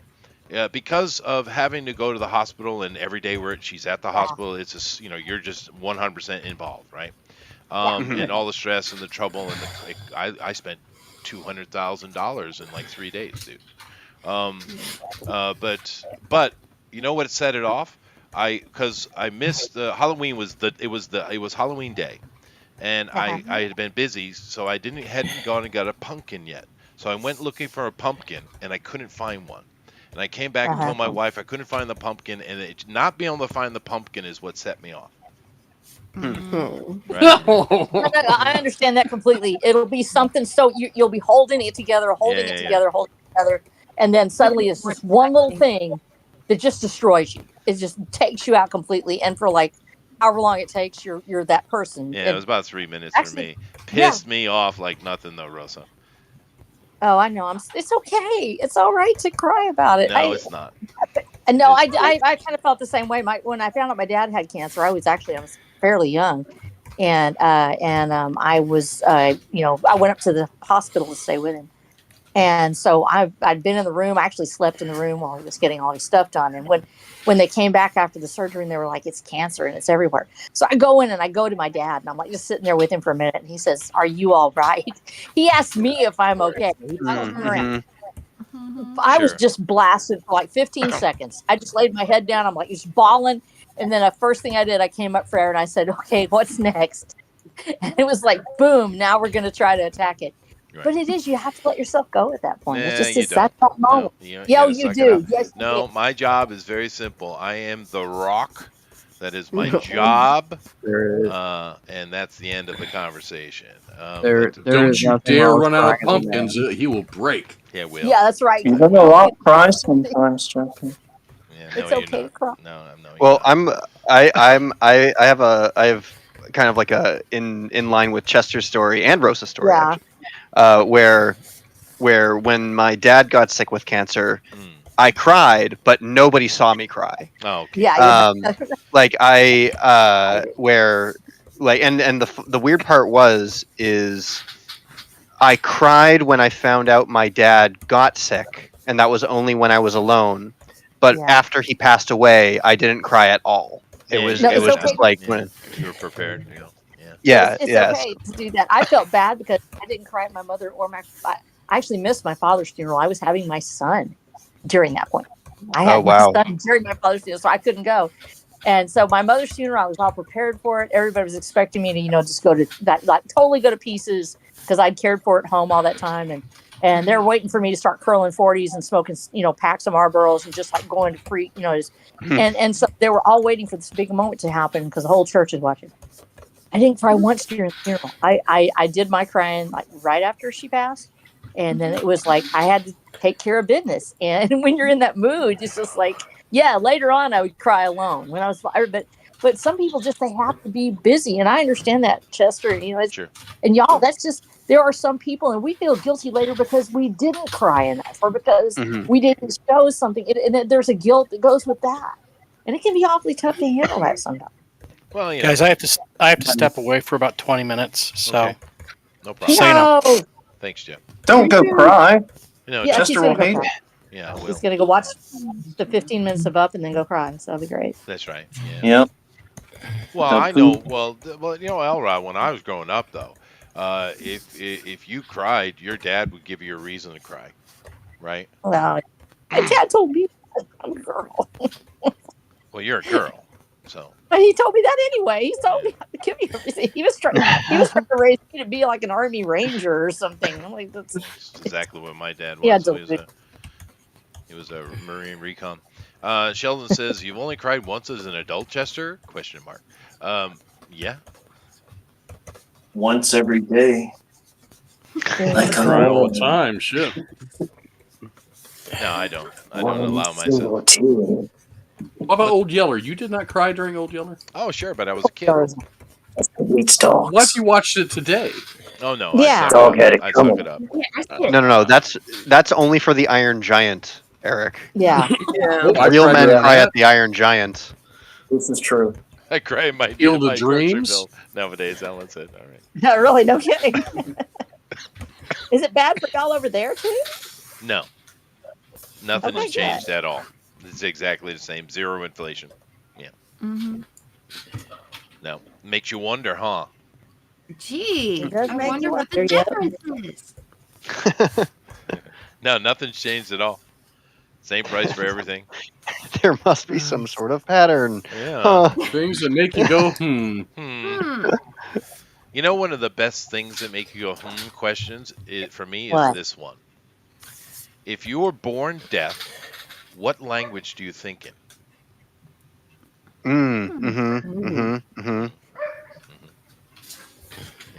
It's a good one. Closed captions. Maybe. Close captions. Yeah. What does reading Your sound inner, like? you do have an inner ear and an inner eye. Maybe you kind To of see things. Maybe you see words. I don't know. Mhm. It's an interesting question, right? Yeah. Yeah. I would ask a deaf person, but they never listen. No, they don't. They're horrible Oh, with that. Are there research about that? Not yet. I don't know. I just know this is one of the things to make you go, questions that I think is actually legitimate. that's But I'm sure it's American. it probably is. Yeah. That's right. Yeah, It's, the universal it is the language of default American. language. It is the default language It after is. all. It is. My friend Ben, who, if you any of you guys go to my Night Owl show, he's on there sometimes, always in the chat. He and I, when he was younger, and probably still today, he's done a lot of work. I think he had a family member who was deaf, and he did a lot of work when he was younger with the deaf community and stuff, right? And he and I got in an argument because he had said that he explained to me that what they used to do is they'd have concerts, and they would put speakers on the floor so that the deaf people could hear it and therefore enjoy music. And I said, no, deaf people can't enjoy music. Mm-hmm. And he was like, yes, they can. And I was like, no. He said, You yes, they like can, it? Chester. okay. Right? Let me settle this for you. No, I can settle it for you before you even try. I- They can let me try. they can feel rhythm, but they can't appreciate music. Yeah. Well, let me say this because I was deaf as a child. Okay. It doesn't matter now. You can't compare.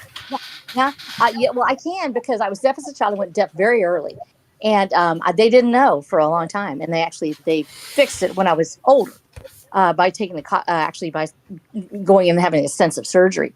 It was one of the first ones done like that.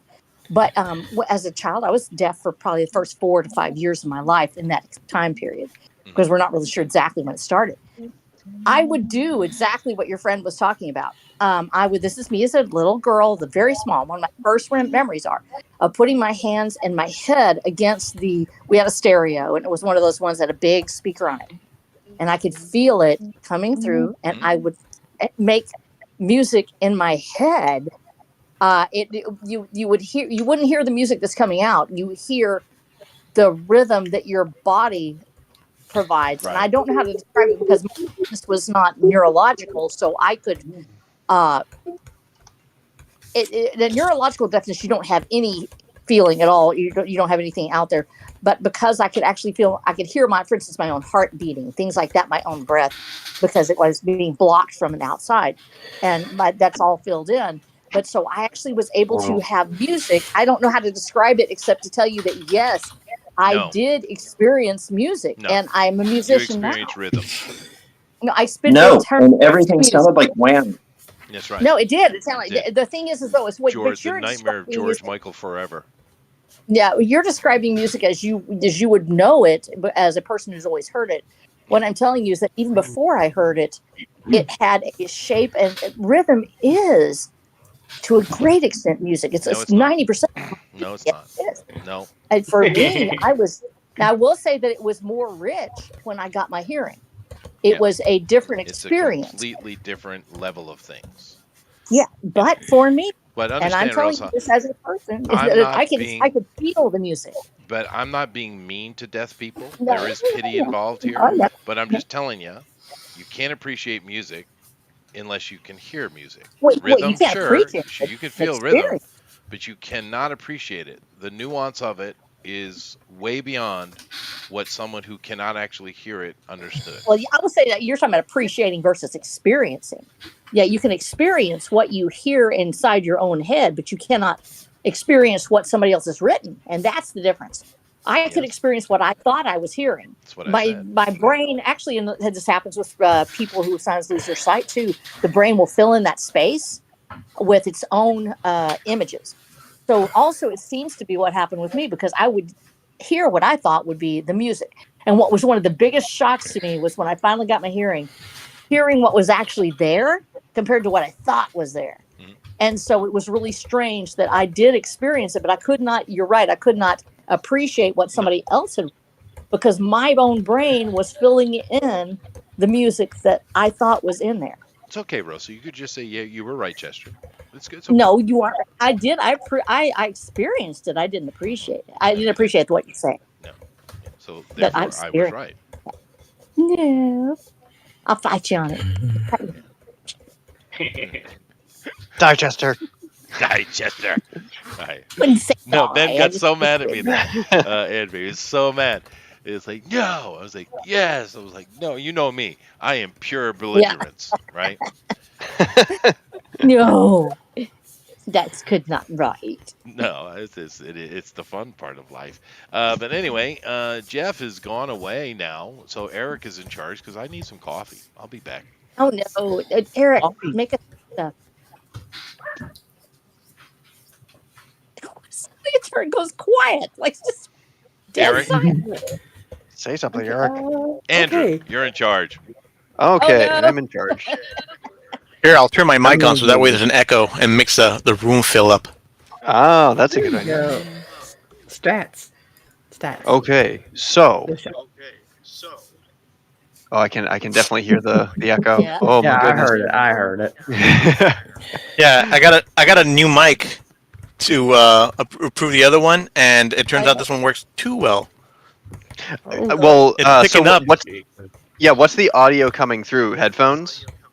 Uh-huh. Well, I think these are so cheap that the audio is coming through the headphones and the mic. Like the mic is also a headphone. Oh, I know what you're Because it for me, I know that like whenever Chester starts hearing audio, I turn down my like headphone volume, and that usually solves the problem. So I just didn't know if your microphone was picking up what was coming through your headphone.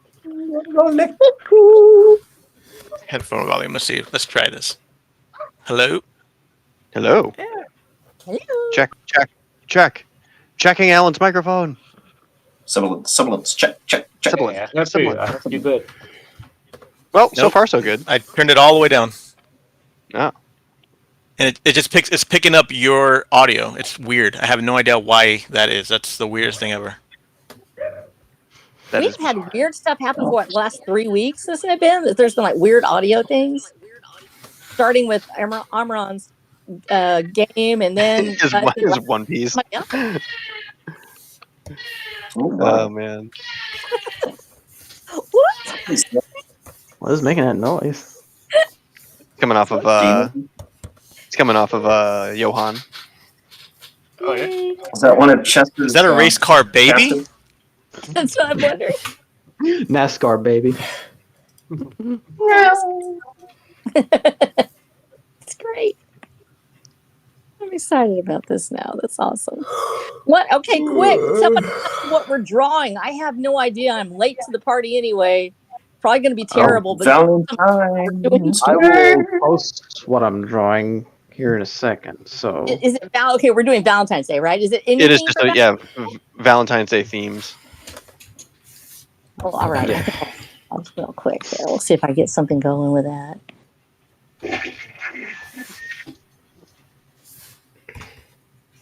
I heard a toilet. Who's going to the bathroom? it's me. That's what Johan's doing. He's giving birth. Oh. Oh, To my baby, apparently. It's not giving birth. Yeah, but maybe it looks like one. Didn't think about it. All right.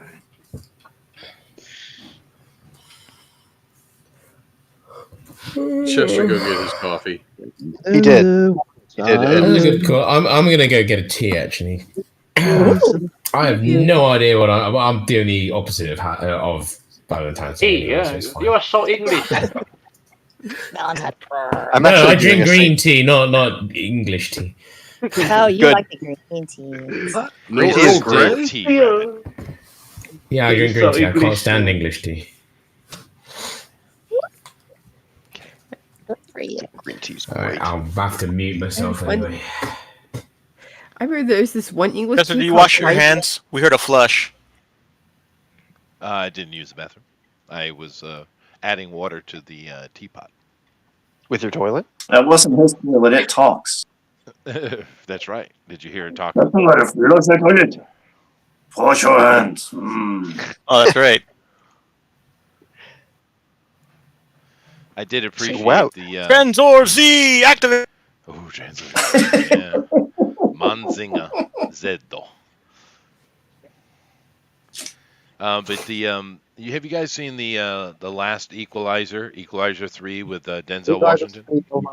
Yes, I No, love not it. yet. Yeah, no, I like him doing that series, but I love he sits down and asks for tea, and the pseudo love interest, Italian lady, she says in Italian because she thinks he can't understand him, that tea is only for old ladies and Englishmen. It's great. I love that's the most violent Equalizer that I've ever seen. By the way, like Yeah. the kills he makes is brutal. True. Is it good? Yeah, no, it is good. Yeah, I liked it. The first But it's one's the good, yeah. best, but I mean, they're fun. I like the series. Well, because I haven't seen any of them in the series, and I would like to. Well, it's an interesting thing because when I was younger, there was a TV show called Equalizer with a old white Englishman, right? Mhm. And it was a fun show. And then they came out with a series with Denzel Washington, which is a race swap, but no one cared because Denzel's It's awesome. a good yes. And nowhere in there was there anything about yo I'm black yo. It was none of it, Mhm. right? It was just No. he's playing that character, right? And he did a took, great he's job. pretty much took that role.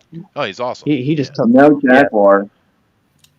Is he an Englishman in that role? No, he's an American. no.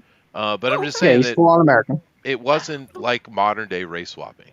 Denzel, we also had Samuel L. Jackson was race Shaft. swap is in as Nick Fury, right? But it didn't have Yes. any of that Shaft. racism attached to it, and he's great at it. In fact, Ultimate Ultimate Avengers Ultimates, yeah. was what the Avengers movie was based on. So that's why they used Black Nick Fury, because Black Nick Yeah. Fury was in the but he was comic great, books. So though. Yeah, no one. Yeah, And it was Sam Jackson in the comics. He was. That's true. Yeah. But yeah, Andrew, I would suggest the Equalizer. I think you'd enjoy it. Now they have a TV show where Queen Latifah is the Equalizer, and it's like, no, yes, No. nobody's gonna remember that. no. Nobody. I don't know. Queen Latifah's pretty hot. Is it still on? I have no clue. It was the concept was too Or is it stupid like for in me its to even look 10th at it. season or something? Happy Because Black it's like History a Month. terrestrial show that only old people watch. Like Mhm. the new Magnum. Man, no, I it's so haven't seen any funny. of that stuff. Yeah, that's true. That is exactly what my grandparents watched. Oh, my grandmother loved Tom Selleck, dude. Well, I mean, Tom Selleck is. My mom still I'll loves watch Maggie anything with Theater. Tom Selleck in it. He's the old lady's Oh. heartthrob back in those days. In man. fact, one of the characters in my story is modeled after Tom Selleck. So. Yeah, no, Awesome. Tom's cool. No, my Ooh, mom How long do we have loved left Tom Selleck. for this? Loved him so How long? much. We have ourselves Yeah. about 35 minutes. Oh my No, gosh. maybe I won't add color And- then. and- I might just. It's Never time. It mind. looks good though. I like what you're doing. I like the sensibility of your idea of Valentine's Day. It's interesting. No. Uh, I'm trying to get back in touch with what I used to like drawing, which is more anime and dark stuff, Yeah. instead of just dream realism. So Eric is still winning though, just so you know. Congratulations. it's not about winning. What do we win? I don't know. Love. Appreciation. Well, yeah, Valentine's. My sarcasm. Oh, okay. As I walk down Do you have any Valentine's plans, Eric? Nothing. Nah, I don't think we haven't planned to do anything. I mean, most of it for us anymore is like, getting the kids Valentine's candy and stuff. Sure. Oh, Sure. Well, the grandkids, yeah. Forget Well, the I'm in that adult in between age. My kids are getting married, so we don't do much, right? kids. Yeah, But it'll pick up, I'm assuming, later. it will. Don't you guys get fried chicken? Isn't that like a Colonel's Day, something like that? Christmas here. That's Christmas. Yeah, Christmas. But like I said, in Japan, Christmas has become the main dating holiday. so wild. Yeah. Well, KFC. I mean, how can you not? Well, a lot of places have like special Christmas dating plans and packages and things like that. Yeah, why not? If y'all want to take a look at my screen real quick, y'all can. Oh, sure. Eternal is love. Oh wow. Oh, I like that- it. A single rose Wow. that is on fire. All right. That Not dripping with blood. represents the spirit. I'm As kind a of surprised powerful no one did Doug representation Bradley's of a myriad pinhead for disease. Valentine's Day, to be honest with you. That would have been great, but I've done that a million times. So That was a good cleansing cry. Oh, good. I'm glad. I'm glad you feel better. Do you feel better? I feel more in touch with myself. I think I'm gonna cry again. Not that kind of Valentine. That's a safe place for you. I love that Elrod sees Judge Dredd as somehow related to Valentine's. Yes, Why because not? I made a Why not? Valentine's card for everyone's sweetie. This Valentine's, it's just us. Just him. I love it. Just us. That's great. I'm surprised no one's done My Bloody Valentine. Oh yeah, my God. Yeah, well, Rabbit's kind of doing that. So you're saying I should visit Japan during Christmas then, Sheldon says. Yeah, well, no, I would say before, because you would have already want to have something established to have the date on Christmas, right? Japanese girls aren't the type that you just meet and hook up on the same day. They're not that kind of girl. Unless it's a gaijin hunter. Sheldon. Even then, you got to woo them a bit. Woo. All it takes is one Sheldon to make your whole Give them culture, buddy. Give them advice. What do you do? They look to you. Oh, well, it's pretty simple. You're Just the say, expert here. Say slightly romantic things and you're done. Just have slightly more testosterone than the average Right. Japanese man, which is not very difficult. Be white. Testosterone is key. people. Be taller than the average Japanese man, which is not hard. And be, you don't need much game, just a little bit of romance. And the girls who have never experienced that will be like, oh my God, he's the most romantic man Holy that's ever cow. been born. Aww. And then give it But a week and you're good to go. What did they think is romantic? Because that's what usually gets everybody messed up. Anything What did that is cliche. really? And fermented. Well, you have to remember that Japanese people don't know what romance is. They have no clue. They love the solo romance. Yeah, they That's don't know. like the Japanese whole- men have no clue. So, yeah. The whole culture is surrounded by solo romance now. Actually, that was actually something I wanted to bring up. Believe it or not, was I actually just watched a documentary on the current state of love in Japan. Even though like I'm very caught up with it, and I know what's like from the culture, but the documentary went through like all the dolls and doujinshi and like anime and everything that's surrounded being solo and in love with nothing. And but then at the end of the documentary, it gave all these examples of who is fixing the love problem in Japan. And one of which was a Westerner. It was a French guy who went to Japan and was just like, why isn't everybody in love here? And then so, of course, like the Westerner comes in and is just like fixing everybody's love problem. And then, but then the other thing that I saw that I was actually like, dang, this is actually a really cool idea. Why don't we do this here?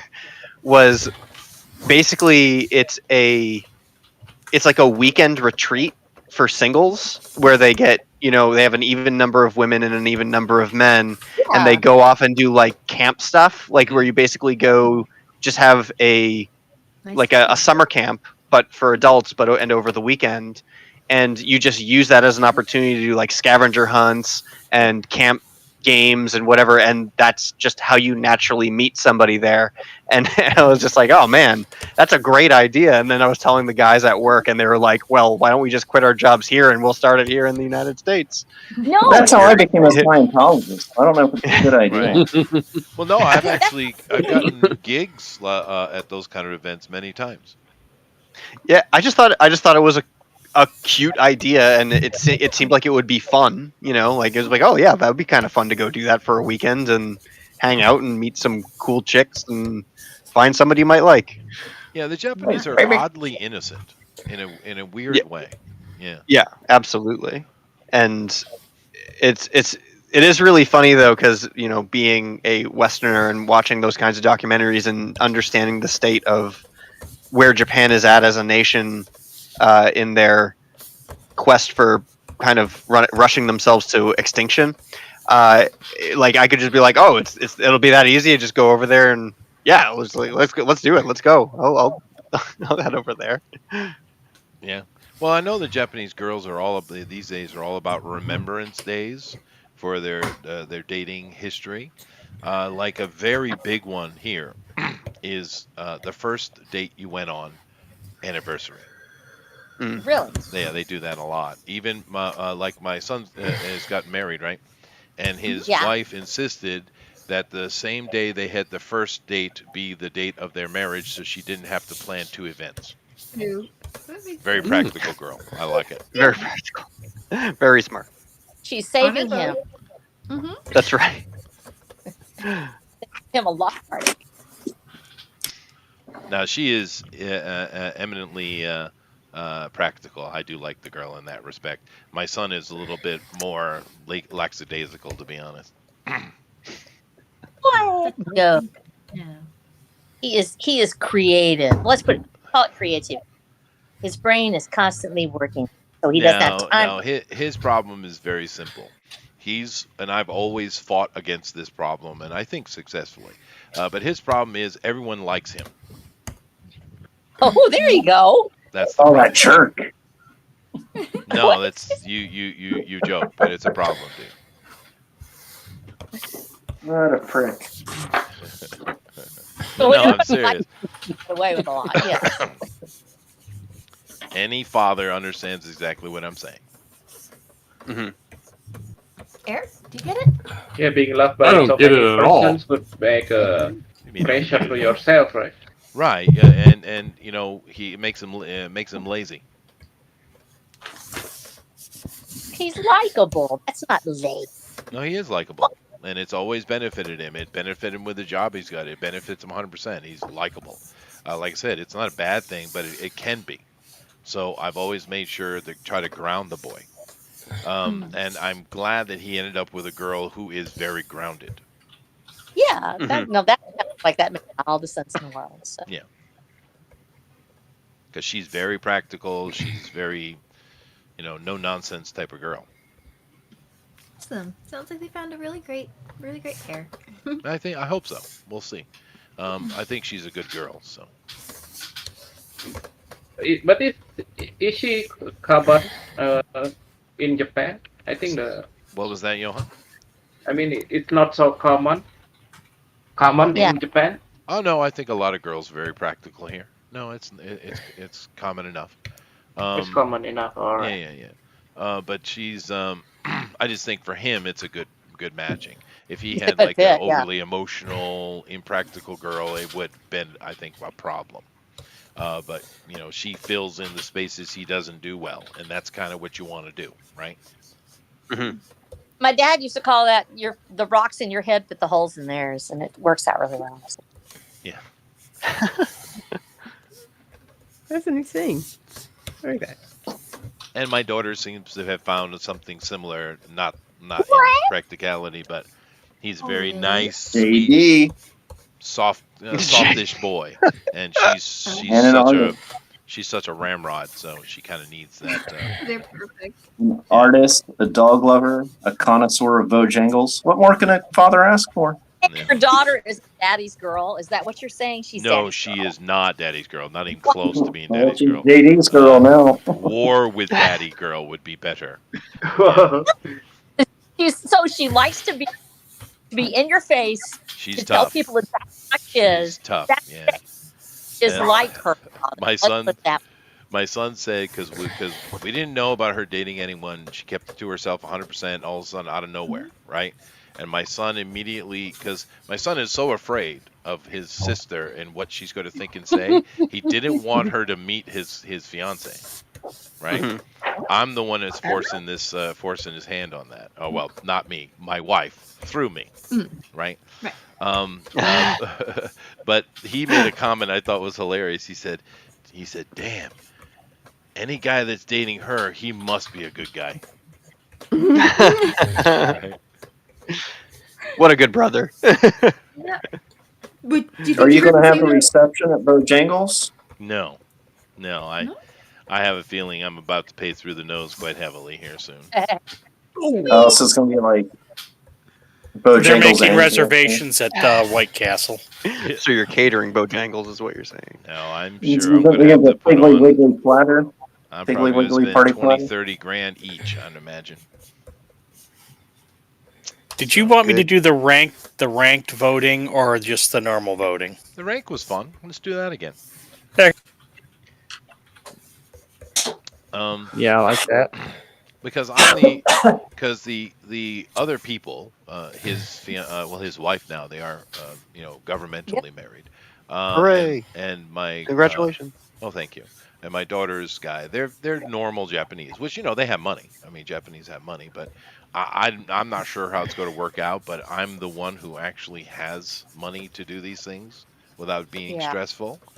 And I have. It doesn't. My opinion really doesn't matter. It really comes down to what my wife wants to do. Yeah. There you go. So we'll see. Although my wife is extremely practical person, though. So the daughter-in-law and her may get along well. No, she does get along well with her. Yeah, that is a good point. Yeah, they're very similar people. But then again, the boy tends to marry his mother, right? I mean, that's kind of the way it goes, right? No, not for me. Oedipus call. Well, I mean, it is what it is. It's very common. A lot of guys do that. I didn't. I, matter of fact, married the exact opposite of my mother. Oh, you're that 1% that marries the father? Yeah. Oh no. Yeah. Or at least people that can see the mother as the source of the point of reference. Yeah, that's true. Right? I think if you have a good mom and you appreciate her and she did a good job raising you, as a man, you see and you look for that quality in another woman, right? If you're like me and had a pretty raunchous mother, you try to find something that you wanted in a mother, right? You know what family needs. So it is what it is. But I hope it works out for both of them, of course. No, that makes It would be sense. weird if you didn't want it to. It would be. Yeah. But I have no idea what kind of money I'm about to put out, but I have a feeling it's going to be painful. You're going to learn Japanese weddings now. That's awesome. Well, I mean, I don't, because we, here in Japan, we buy things outright. We don't do things like in America, like you get a car, for instance, and you pay it off monthly over so many years, right? It's just not policy here. So I do have an account set up because I was about to buy my wife a new car. But I have a feeling that that's going to go somewhere else. Oh, I mean, Yeah. To Malta. Well, I was going to buy her a Jaguar, dude. oh, for real? Gotta get the Jag. She's always wanted a champagne Jag. Like the equalizer. maybe you should let her know about that and see if you. Yeah, really. No. No. I'm going to sit back and watch. That is so cruel. Cruel. Well, I mean, if the bed and breakfasts, the Airbnbs work out in Malta, it won't matter anyway. Oh, that's yeah. Oh, Chester? Yeah. The typical traditional Japanese wedding is about 30 grand. I know. But a Shinto wedding will cost 100 times less. It is more about $1,000 and is more than enough to afford a couple of extravagant Japanese Shinto wedding. Yeah, you're assuming I have anyone's going to ask my opinion. I'm trying to help you out here, man. Yeah, no. Weddings are expensive, man. They are. I am out of the conversation, dude. I am out of the conversation. My son has. We're gonna Shinto, and you're gonna. Right. My son has made threats that he's going to pay for it himself, and I'm like, All right. Oh, Cool. I mean, he does have a good paying job, to be honest with you. I mean, he could afford But it. his wife's practical. Maybe they can budget something Maybe. reasonable. I mean, maybe it won't be so crazy with them. My daughter will gouge me as much as she can. I guarantee it. she loves. No, no, she doesn't. She respects my opinion, and that's about as good as it's got to get. Now, will you walk her down the aisle? Is that traditional over there too, or? Sure. Yeah. Oh, cool. Although I'm sure she'll have a specific number of steps that I'll need to take to do that, though. Right. I mean, literally, how many steps my stride will be calculated, I'm sure. I mean, you are a giant, so you will probably step a little further than her. Well, I'm just she is pedantic. Is my point. Oh, when you do it, you gotta I go understand. fee, fi, fo, fum. Right. Well, you got to keep in mind, my son's an engineer. My daughter is pharmaceutical, chemist, right? Mhm. So, yeah, I created Brainiacs. It's not my fault. Esther. I blame my wife. Blame her. Good one. Also, the Brainiac. Well, she is an economist, so fair enough. Well, yeah, it feels like you're pretty much guaranteed to get a bunch of very heady kids. But that's Yeah.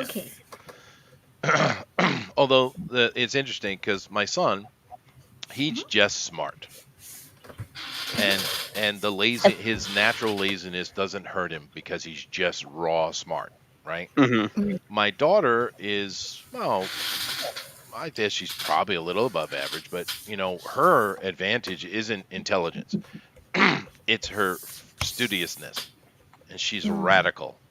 I mean, I don't know, Oh, wow. Eric, your experience, but with my son, I had to check, make sure you're doing your homework, and bring it to me and let me check it every night, right? Or my wife. I mainly handle the math and science stuff, but we had to stay on the boy and make sure he was doing it. The girl, I didn't have to get involved at all. She was way beyond. Matter of fact, what was weird, Eric? I look at her notebooks and her note taking, which is impressive. Her way of writing in a notebook, her style of writing is exactly the same as mine. How is that, dude? That's a weird genetic thing, right? No, it's not. That's real. What do you mean about the style? Is it When I use a notebook, when I write, which I do all the time, I write very small and impeccably neat. I cannot stand bad handwriting. I can't handle it, right? So it's perfectly spaced, perfectly written, but it's very teeny. And I will make little graphs and little things in a very certain way on the page if I'm going to add information or notes or something like that as I'm going along. And it's very immaculate. She does exactly the same thing, whether it's in Japanese or English. And I didn't teach her this because my son's writing is horrible. Mine's terrible. Yeah, you'd hate my handwriting. That's my whatever you call it, that thing in my brain that everything has to be straight. Whatever that is. Chester, did you take any drafting classes or anything? I did. Yeah. That's part of it then. Yeah. I liked it. Mechanical drawing was one of my favorite classes. And you had to have good penmanship. I did. Yep. I've always had good penmanship. Yeah. But it's just some weird genetic thing because my daughter, it's identical, Johan. It's like you're related. Well, no, it's weird that how DNA applies itself in reality, right? Mm-hmm. Yeah, totally.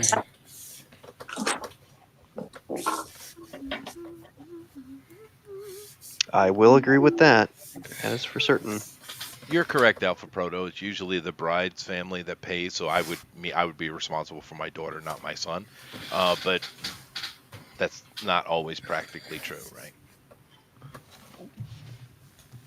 If someone needs some help, right? And like I said, these people aren't poor. They're normal Japanese people. They have money. But my side with me, and of course not my family in America, but with me and her father, Jesus, right? Yeah. Her father, Jesus? No, her father is. That's That, nice. she's a wealthy family, dude. She's Spanish? No, my wife's family is wealthy. We are making a I can joke. pronounce Jesus. That would Stop explaining the jokes, Chester. It'd be Keep up. funny if my father-in-law were Jesus, though. Boy, that would be difficult, huh?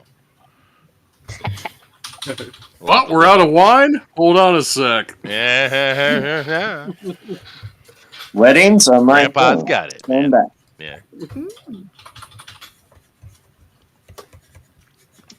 Chester is pulling a Mike S. Miller. Maybe curious. Maybe she did pay just paid a lot of attention to me and what I was doing. It's possible. It was freaky the first time I noticed it. I was like, whoa, right? But she's very studious. I didn't have to do anything to promote it. It just was natural. Matter of fact, I don't know that I've ever met anyone in my life who's more studious than her. Oh, that's amazing. Cool. Just kind of do to succeed. It's just her nature. She might have a little bit of I don't know what you call it. What do you call that thing when your brain just makes you crazy pedantic? Things got to be straight and orderly and Autism. OCD? Autism, OCD. Okay. Yeah, I got that. And I think my daughter's got some of that Wait, too. so you're going to have an autistic son-in-law and daughter? That's crazy. Wow. No, he's not. He's a very normal Japanese kid, but he's a good kid though. Wait, so that's just an act? No. The boy, I met him, and I feel he's lied to now. he's not keeping very, up with the jokes very game. nice Japanese boy. Which Yeah, I we've guess all is met good. Can't you just go along with the JD joke, Chester? It Oh, makes it so sorry. much simpler. Oh, I'm sorry. I missed something. They say it's a spectrum, Alpha Proto says. Yeah, okay, whatever.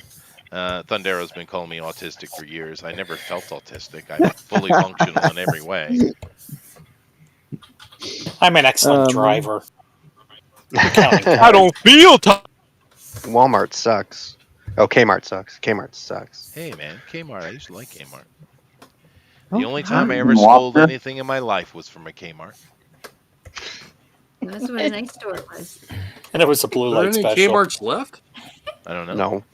Yeah, I Yeah, think no, actually, I don't think that they are. This year. What? Really? There might be some in Australia though. The last one gone. Oh, wow, that's sad. Yeah, I was know. like 8, I think. Yeah, I work with a bunch of guys who used to be in Kmart and were recently laid off. So when they merged with Sears, well, I thought Kmart Sears slowly was just dead. went away. No, they They still are. have a couple of stores open, believe it or not. Yeah, I got one. I got But one they're where I still live. dead. Yeah, they're still dead. dead, yeah. But yeah, I think somebody mentioned that they have Kmart's in Australia. Well, the Australians not here to expert is verify gone. that. Yeah. Joe, I can't ask Amaran about it.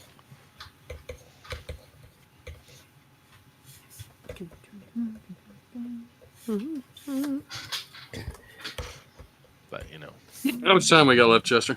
Oh, we have ourselves 10 minutes, sir, precisely. Plenty of time.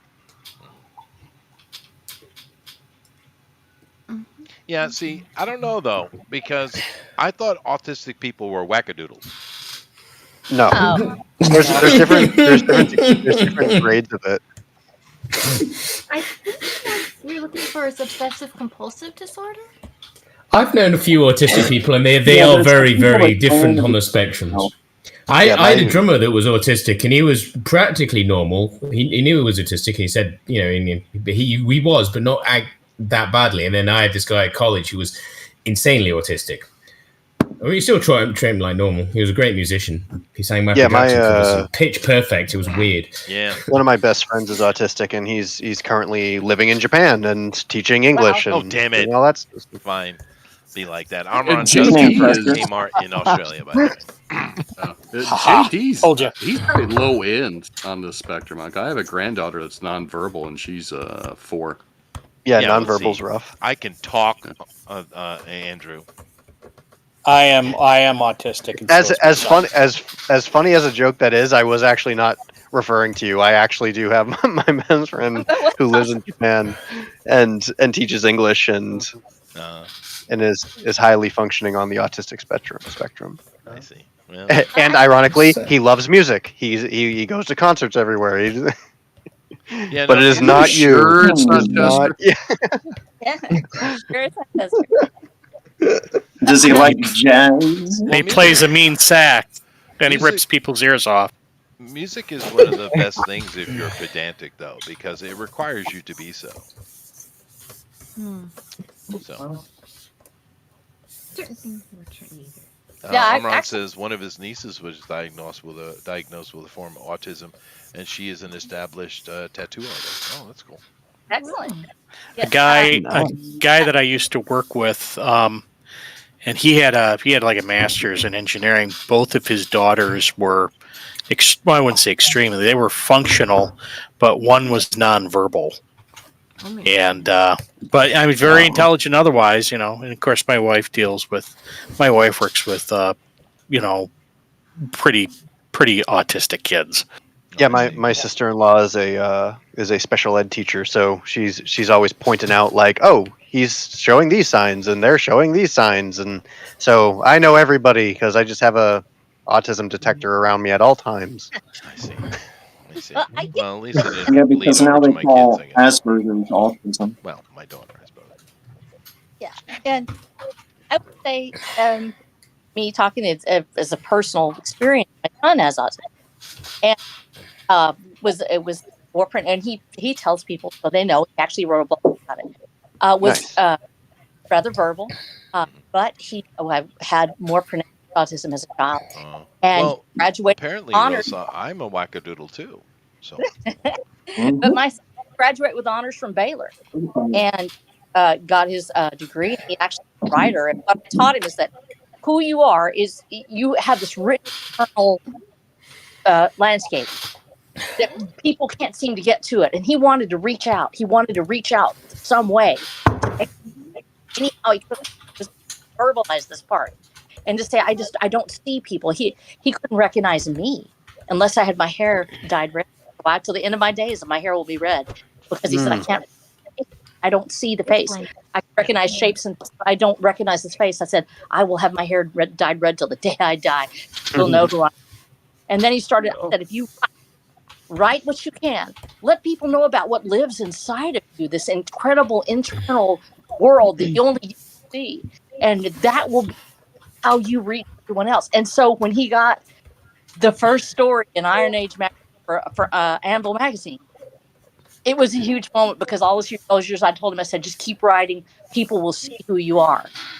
And they did. And so now, always, you're nonverbal no matter what. There's a world inside there. There's a human inside there fighting to get out. Reach in there. They're in there. Keep fighting. Well, Rosa, I have 5 gray hairs on my chest, and I was going to dye them, but my wife said no. She's not going to do. She thinks that's all. You only have 5 hairs on your chest? No, I'm perfectly haired balanced, actually. I got the hair Weakness. correctly.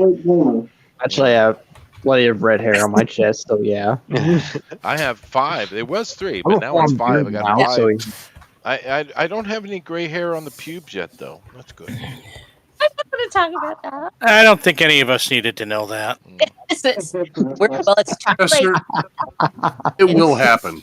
I imagine. Yeah, I imagine. TMI from Alfredo. Well, I don't. It's just a few. I could dye them. And my wife said, "No, maybe I should pluck them." Oh no! Then 5 more grow in each place for each one. That's true. That is the old wives' tale, isn't it? Yeah. Hair Hydra. Hail Hydra.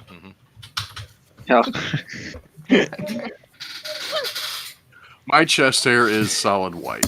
Oh god. Your chest hair is solid white. Yeah, I know. Yeah. Weird.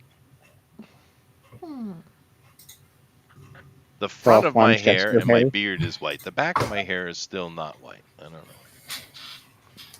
Oh, my hair is red. It was redder when I was young. It was sort of a chestnut bright red.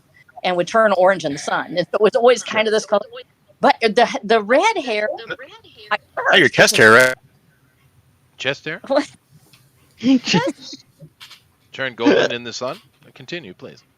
No. It would, my hair would turn orange. It's really bright. It's photo. And so I ended up with sort of a weird like orangey red color. And so I was surprised. I thought, go all white at once, but instead the reddest hair turned white, and then the rest of it was like darker color underneath. So it was like really different. But then when I would get in the sun, it would turn pure white. So as soon as you stepped out in the sun, it would be like poof, and it would turn a completely different color, which I thought was just crazy. I had never seen it. I have seen chest My hair hair's on a kind of girl the same before. way. I'm not talking about chest hair. I'm talking about my hair on my head. Now, because I take the kids out on the boat sometimes, right? And they usually will bring swimsuits because they can swim off the back, right? Of course, the Japanese swimsuits, they don't wear bikinis here. But one girl had a few hairs poking out her chest, though. And I was like, you're going to have to manage that. You sure that wasn't one of those No. I don't trans even men? think she would know what that. woman? I don't think she would understand what that means. Nope. Just a hairy She's little got. girl. She's a descendant of one of those Denny Diners. That's right. People. Yeah. David O'Sullivan. Yeah, that's right. That is exactly what we discussed, and there's nothing wrong with what I just said. Well, Alfredo, if we haven't established already, I am extremely observant, and I pay attention to every single solitary thing in my environment at all times. Therefore, of course, I'm aware of such things. It is useful, though, because one thing I do just naturally is I pay attention to anytime anybody gets a haircut or a dye or whatever, and they're wearing shoes. I don't know what it is, but I'm always very observant about new haircuts and new shoes.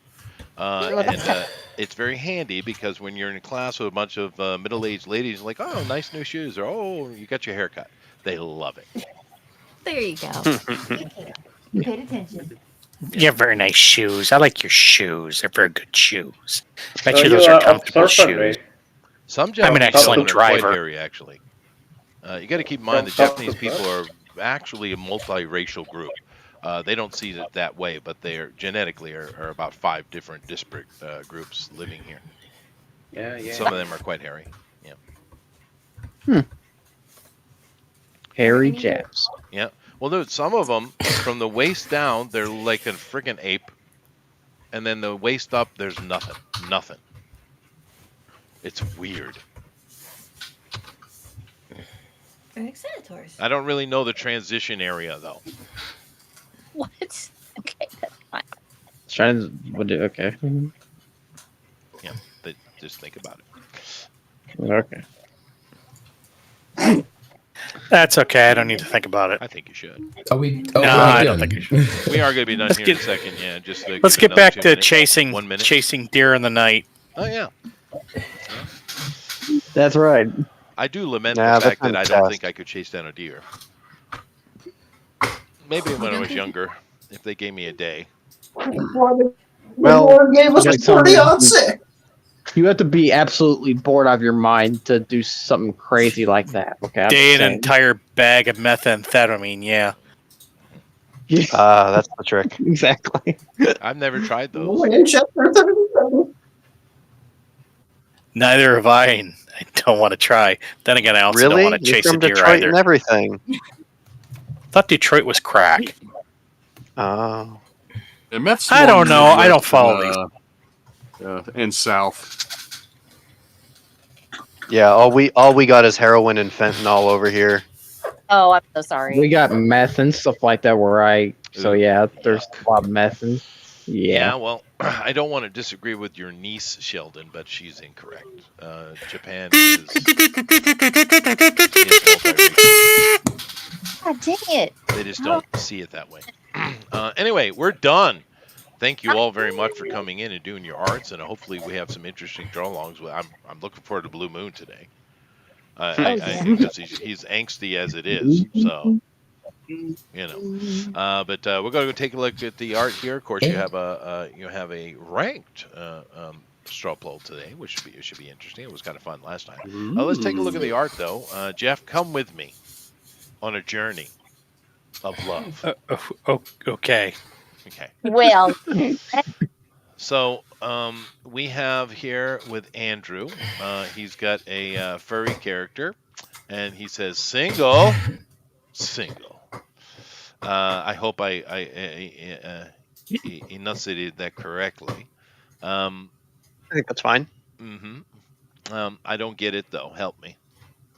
Well, of course, when we do one of these free days, I take it to, or I take the opportunity to do some possible new merch for whatever I'm going on for conventions or whatever. So I'm going to use this for a bit of merch, maybe a little postcard or whatever. Yeah. But this is the main character of Solarian's son, Thunder, and he is indeed single. He has some women troubles throughout his adventure with some ladies that have either low self-esteem or general troubles, and he's not into that. So he's on the market. I see. I get. Meaning, yeah, I'm available late. I like it though. It's a good piece. What do you think, Jeff? I think he's very well dressed. I think so. He's sharp. Yeah, he's sharp. Yeah, women go crazy for a sharp dressed man. Right. Man. That's right. Women go crazy for a sharp dressed man. Yeah, that was a good song. You need to gargle a little bit of gravel before you can do that one justice. The best Texas rock blue band ever, dude. This That's right. And I do enjoy drawing the sharp dressed man. Yeah, sure. I enjoy being And you're a sharp admitting dressed that one out, Mike? Yeah, me too. Actually, You know, mentioning the sharp dressedness, I do appreciate a good suit. But I've noticed from the various things, because I'm not in the West, but I've noticed from some of the YouTube things I've seen that people are dressing rather sloppily. Is this true, or is it just YouTube? Well, No, they're dressing sloppily. Yeah, like the '90s grunge is coming back around. So, oh well, that's which is good because I never stopped dressing like that. Well, to be honest with you, that actually is better than what I've seen. Because I've seen a lot of people it seems everyone's wearing shorts and t-shirts. It's like, huh? Yeah, well, a lot of that's people. what I wear. Dude, I don't even own a shirt, let alone a tie or a suit. Oh well. A lot of people are also wearing sweatpants and pajama bottoms out, which is weird. That's weird. But, I don't understand that. That is weird. I mean, but unless the other part of it, beach, you would never catch me in a pair of shorts outside. That's just weird. But then again, you're really tall and old, so maybe that's why. Oh. The other thing is there's a lot of working people, especially in the world that I work in, where I'm part-time warehouse, and we're not gonna put our Sunday best on to go to a warehouse. Yeah, no, I mean almost everyone I know. Boots, work shirt, right? No, well, everyone I know is like metalers, and they all wear like camo bodies and trainers and hoodies. That's better. Pretty much kind of better. the normal. Yeah, I wear my jeans, my hoodies, my band shirt, whatever. Yeah, but no, the sweatpants pajama bottom thing is what I've seen. I'm like, wow, dude, someone needs. Yeah, it's pretty gross. You see that? That's pretty gross, but yeah. Anyway, I do like the piece. If you like what Andrew has done, please vote for the straw poll. Moving along, Jeff. We're going on to Amy now. Aw, Peter Rabbit found him a girl. Nice. Yeah. Peter Cottontail here. Super cute. I love how you kind of winked at the fertility there. Good job. Bunnies are cute. And they also are symbols of fertility. Do you know why? Because they're cute. Well, breed like rabbits, sure. But no, because for a very long time, we used rabbits to determine pregnancy. Yeah, that is true. They love to multiply, don't they? They do. That is true. Diabetes again. I'm going to say, what? Yeah, no, it is true. It's super cute. It's appropriate, though, Amron. It is Valentine's Day, so this is actually appropriate. Most of the time, Amy is inappropriate, but today she gets a pass. It's not. You get a pass. Yeah, you get a pass. Probably Jeff, most person in this show. So. Yeah, it's good for Valentine's Day. What do you think there, Jeff? I think you could probably chase down a rabbit. I don't think so. I don't know. They're pretty fast. I think I got the tortoise. I can outrun the tortoise. I'm good. As long as you don't give up. No, don't take a And break. just- I'm good. Yeah, exactly. Just go But take a other nap than under a that, tree. I don't think so. I've always been rather slow anyway, dude. I mean, I was probably the slowest guy on the football team, and my 100 yards was 11.23 seconds, and I was like the slowest dude on the team. Yeah. But so. you did okay though. It's all right. Yeah, if you well, don't no. have Well, they to- stuck me in the middle as a linebacker, so I didn't have to run too far. It was good. Yeah, that works out. Because I get a hold of you, you're done. Not going anywhere. Yeah. Just don't grab them by the ear. No, well, they got helmets on, so it's good. Okay, good. But no, You if I got a won't hold work of them, But they do have eye holes. they do. No. It's true. Yeah. But anyway, very cute. It's perfect for you know the thing of Valentine's Day. Sometimes you see very lewd things on Valentine's Day, but I never associated with that. I think cuteness is more Valentine's Day, where Halloween could be more lewd, right? Yeah. Yeah. Halloween, Valentine's Day seems to be more. It's almost more wholesome, oddly enough. Yeah, it's about. What about lingerie? Even that. I mean, even that, right? It's pretty. I think it's got fun stuff. Like you never like walk down like the Valentine's aisle like in like Walgreens or the drugstores or something. It's always cute little cards that talk about you're special or you ought to be my favorite or something like that. And it's got tender-hearted and cute and everything's in pink and just adorable. It says "Be mine" and there's a picture of a bee on it. Exactly. That's what it is. Perfect. Cool. Well, We just love rabbit. if you like what Amy has done, please vote for the straw poll. Let's move along to today's obvious. Well, I don't know. Johan has kind of got to kill him over here, I think. But I do love what Eric has done. This is freaking epic. I do feel like on the left-hand side, there needs to be something, like a comment or... I'm not sure. So I kind of draw things in the landscape mode because I put them on my Patreon for wallpapers. Right. Yeah. Yeah. Ah, yes. But this is great, though. Jeff, what do you think of this, man? I love this Cupid. Yeah, it's pretty funny. It's awesome. Dude. It is awesome. Now, do you like the urine stain in the front of the diaper? Oh no, yeah. Yes. That's the first thing I noticed. Yeah. It's pretty much the whole package. Shadow, the Danny DeVito cigar. Yeah, it's perfect. Urine. Yeah, I can hear it. I can hear Danny in his old taxi days getting on about having to do his job and complaining. Now, how many people here saw Taxi? I wonder. I did, and I saw it. I loved it. Yeah. I've never seen it, but I. Christopher Lloyd, Tony Danza. Yeah. Oh, geez, Christopher Lloyd. Yeah, and Andy Kaufman. Andy Kaufman. Yeah, Latka. Yeah. And of course, Danny DeVito as well. It's a good show. Who was the girl though? She was pretty good too, and the Jew guy. Wow, what was her name? That Jew guy. He's actually an amazing actor. I've seen him in so many things. What's The his guy name? from the Swiss Miss commercial. Something Yeah. Hirsch. You mean Holly? Say it again, Eric. Hirsch? Something Hirsch. I can't remember Yeah, his first name. Judd Hirsch. Judd Hirsch. Judd Hirsch, yeah. Let's Judd go, Hirsch. David, Yeah, boy. he's a good actor, You dude. nearly took my son, David. Oh yeah. He was funny though. That was a good show. That was a really good sitcom. But anyway, Jeff is enjoying the pea stain specifically. So Yes. he appreciates it. But we're going to get to that age here in about 20 years, I'd say. So it's coming. But nevertheless, awesome. If you guys like what he's done, please vote from the straw poll. Let's move on here to Melissa. And I've been watching what she's doing the whole time, and I rather like it. It's pretty cool. Yeah. Thank you. Okay.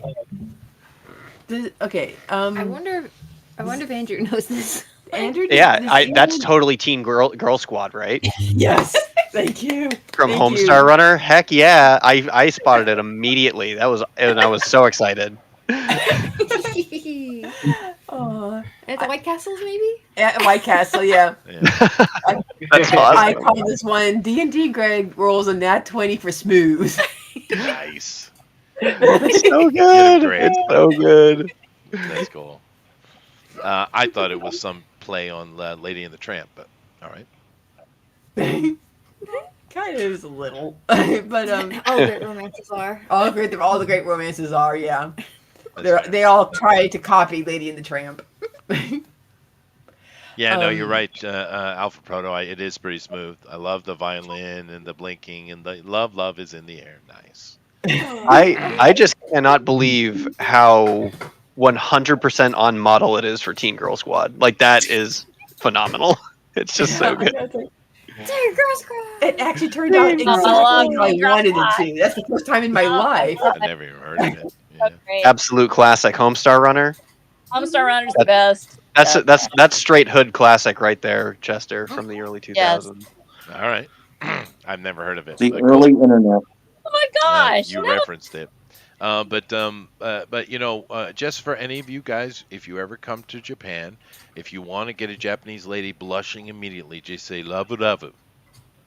Makes them all red faced instantly. It's funny. Aw. Well, you're not supposed to express emotion in public, you know.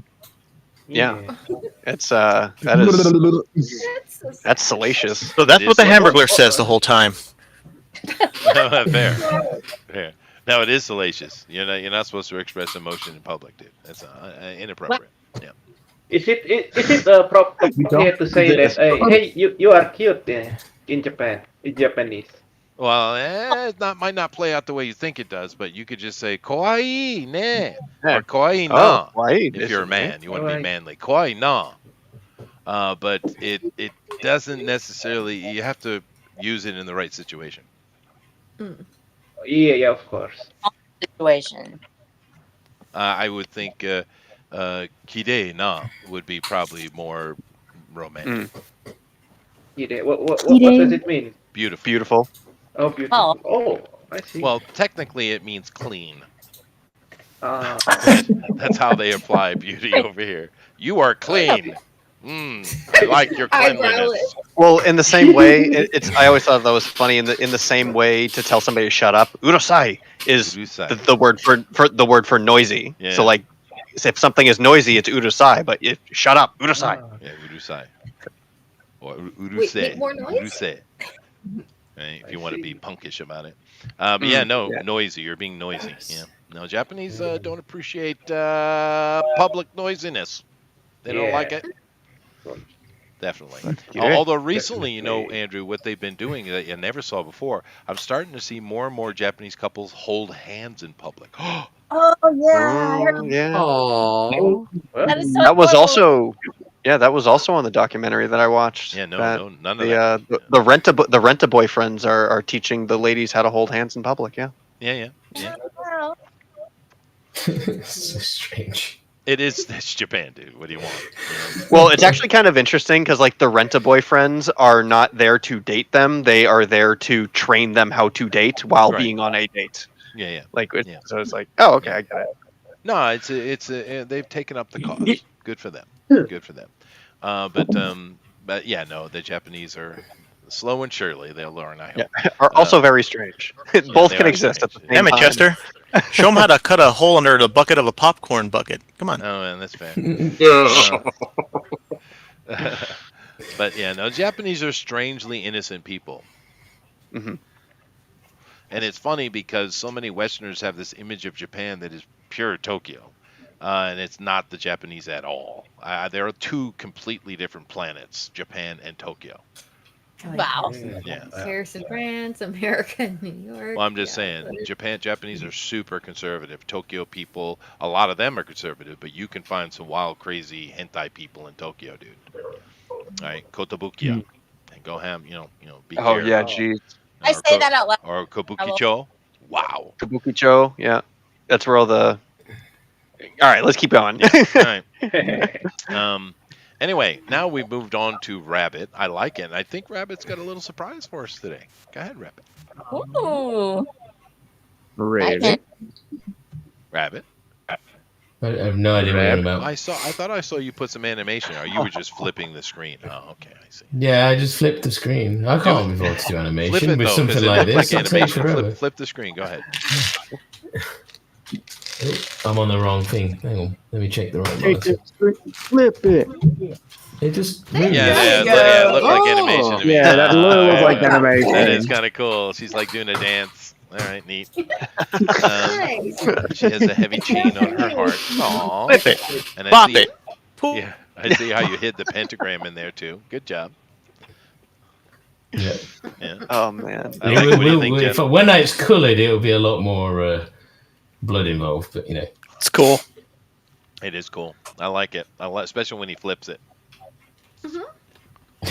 DJ Jazzy Jeff, indeed. Is he still relevant? No. In our hearts. In our hearts? He's a producer, I think. Is he? Yeah, cool. Yeah, a lot of those old dudes, old school guys became producers. Quite successful ones. Yeah. But very nice. If you guys like what Rabbit has done, please vote for him in the straw poll. Moving on to Johan here, and damn, Johan. God, man. The best of love will sacrifice not in the best condition. Surface. Surface. Oh, sorry. The best Surface, of so love. sorry. I'm old. All right. The best of love will surface. See, not Jeff, now in it's my best turn. condition. Yeah. That is beautiful, beautiful illustration, dude. Absolutely beautiful. Thank you. Thank you. Matter of fact, you know what comes to my mind? It's not playful enough, but instantly looking at this, that American artist who did the family life stuff so well. What was his name? Norman Rockwell. Norman Rockwell. Yeah, this isn't whimsical enough, but it screams that. This is really, really good, Johan. This is a beautiful illustration, dude. Beautiful. Yeah, thank you. Thank you. Yeah. It is. Absolutely gorgeous. Yeah. Mm-hmm. Heartwarming. It's pretty good. It almost made Chester cry. Unfortunately, yeah. Yeah, it's There would've inspired been a pumpkin in the my back. friend too. I have built my calluses over decades, Eric. Thank you. But yeah, this is absolutely awesome. Jeff? I think I need another 20 minutes to go have a good cry. All right, you go ahead. No. It is wonderful. If you guys like what he's done, vote from the straw poll. All right, let me come over here and let me grab a hold of Elrod, and I'll just shut up. Go ahead, Elrod. All right. All right. I have a monkey. You do. There you go. Monkey. Oh, there you go. Nothing says Valentine. It's the Valentine's monkey. Yeah. We know how He's trying romantic to they are. choose the deer. Kujabor, the Valentine monkey. Everyone. Hey, Dick's out for Harambe, right? That's right. That's right. There you go. Yeah. Now I have to go cry. Harambe. Oh, So you decided to do a proper Eros and show Eric up? I get it. I did Eros, delivering Pharaoh Shea to all the Romans. Forsooth. Forsooth. We've got No, this it's Valentine's. It's just us. Yeah, that's great. I love that one. I love Judge it. Dredd. Judgment. That's good, Judge Dredd. Something on it. No, blue or something on it. extra points for the pun. That's a pun, punk. Aw, And the law. I'm doing a really cute blonde person. you did it. Yeah, he's throwing down the gauntlet, Amy.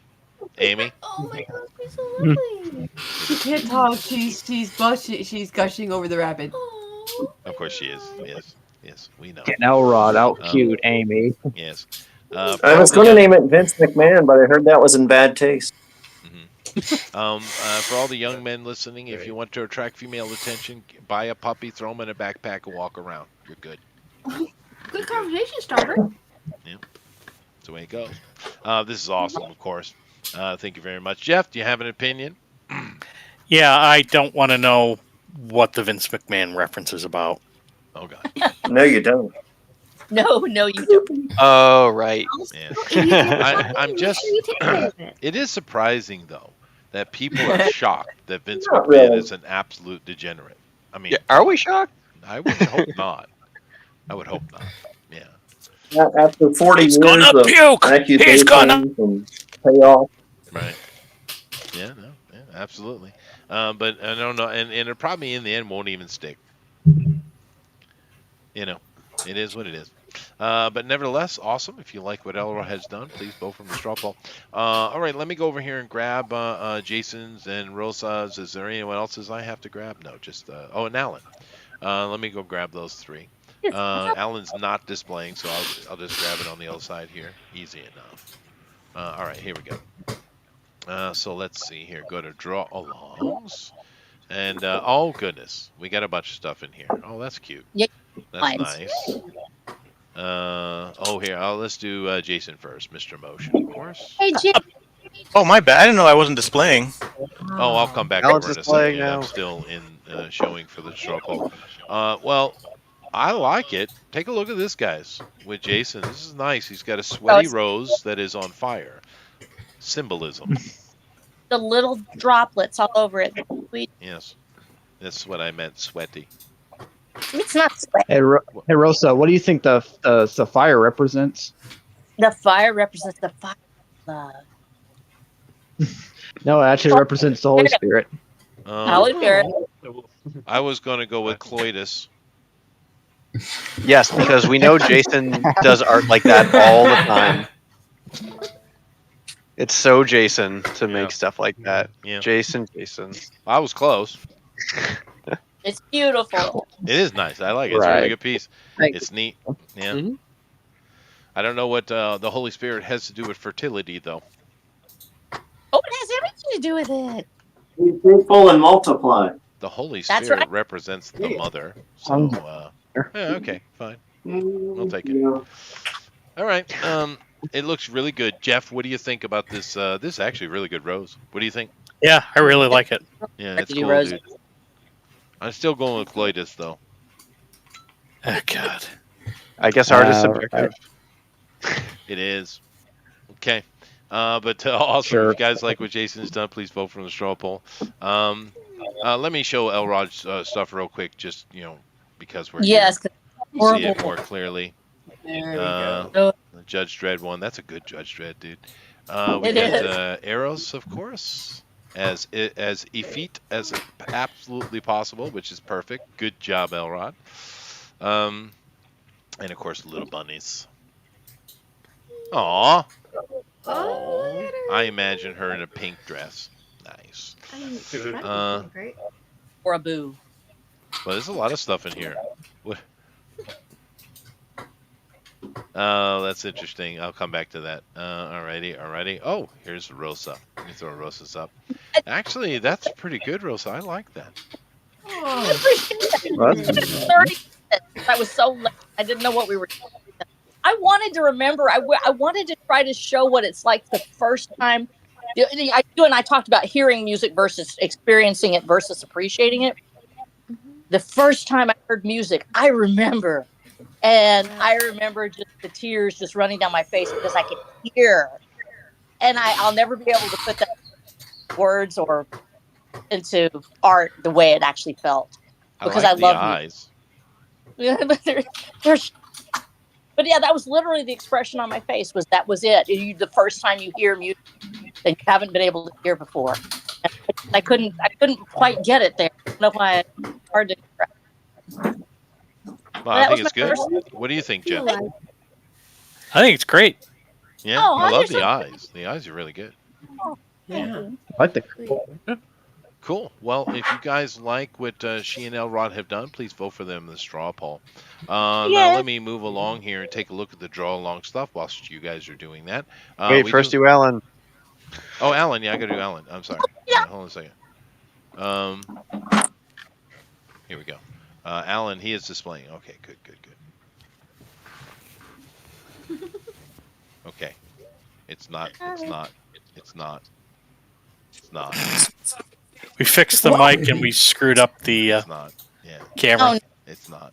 Yeah. It's not displaying, Alan. Oh, fiddles.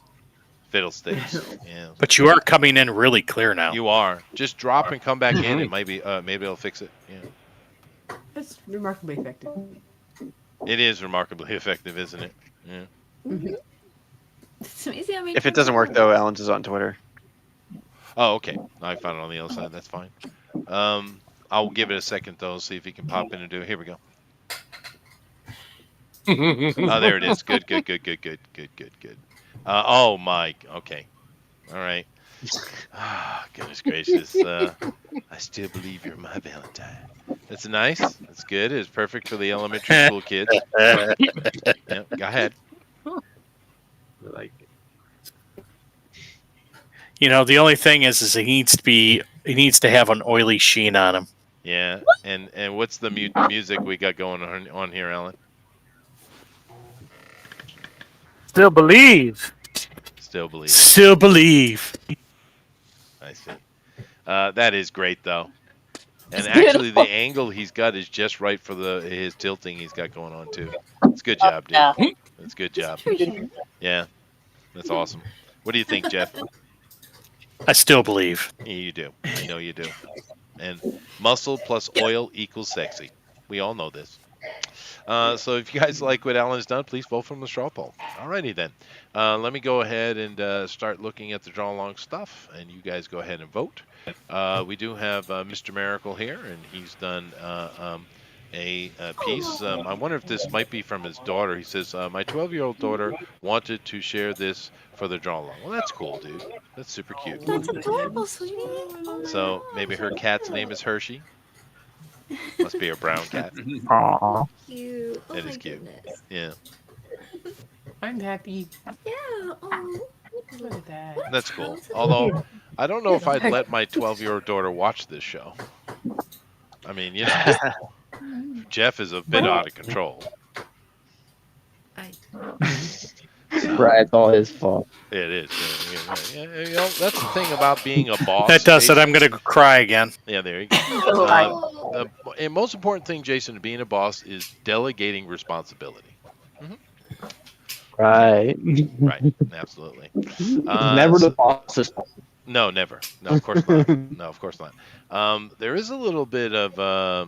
Let me show this one first. We got Sheldon here has done what he considers to be Valentine, and it says "Love Gun." It's a good Kiss song. Perfect. Love Gun. How American. Yeah, very good. Although I might have gone with Sweet 16, but who? No. Okay. Yeah, it's a great piece, though. Good job, Sheldon. I don't know who she's supposed to. Is that Laura Croft, maybe? Looks like Laura Croft to me. Looks a little bit like Laura. doesn't it? Rare, yeah. Or that Terminator. There is a song in here. Oh, from Connor, Sarah Connor, yeah. Yeah, Sarah Connor for Turner. I'm looking for Sarah Connor. There is a song here we got from. Yeah, it's probably from Doug. It's probably this is probably what he used for his clip. It's not playing any music whatsoever. Oh, I know why. I know why. I can hear it. Yeah, I can't. I can hear it. Fine.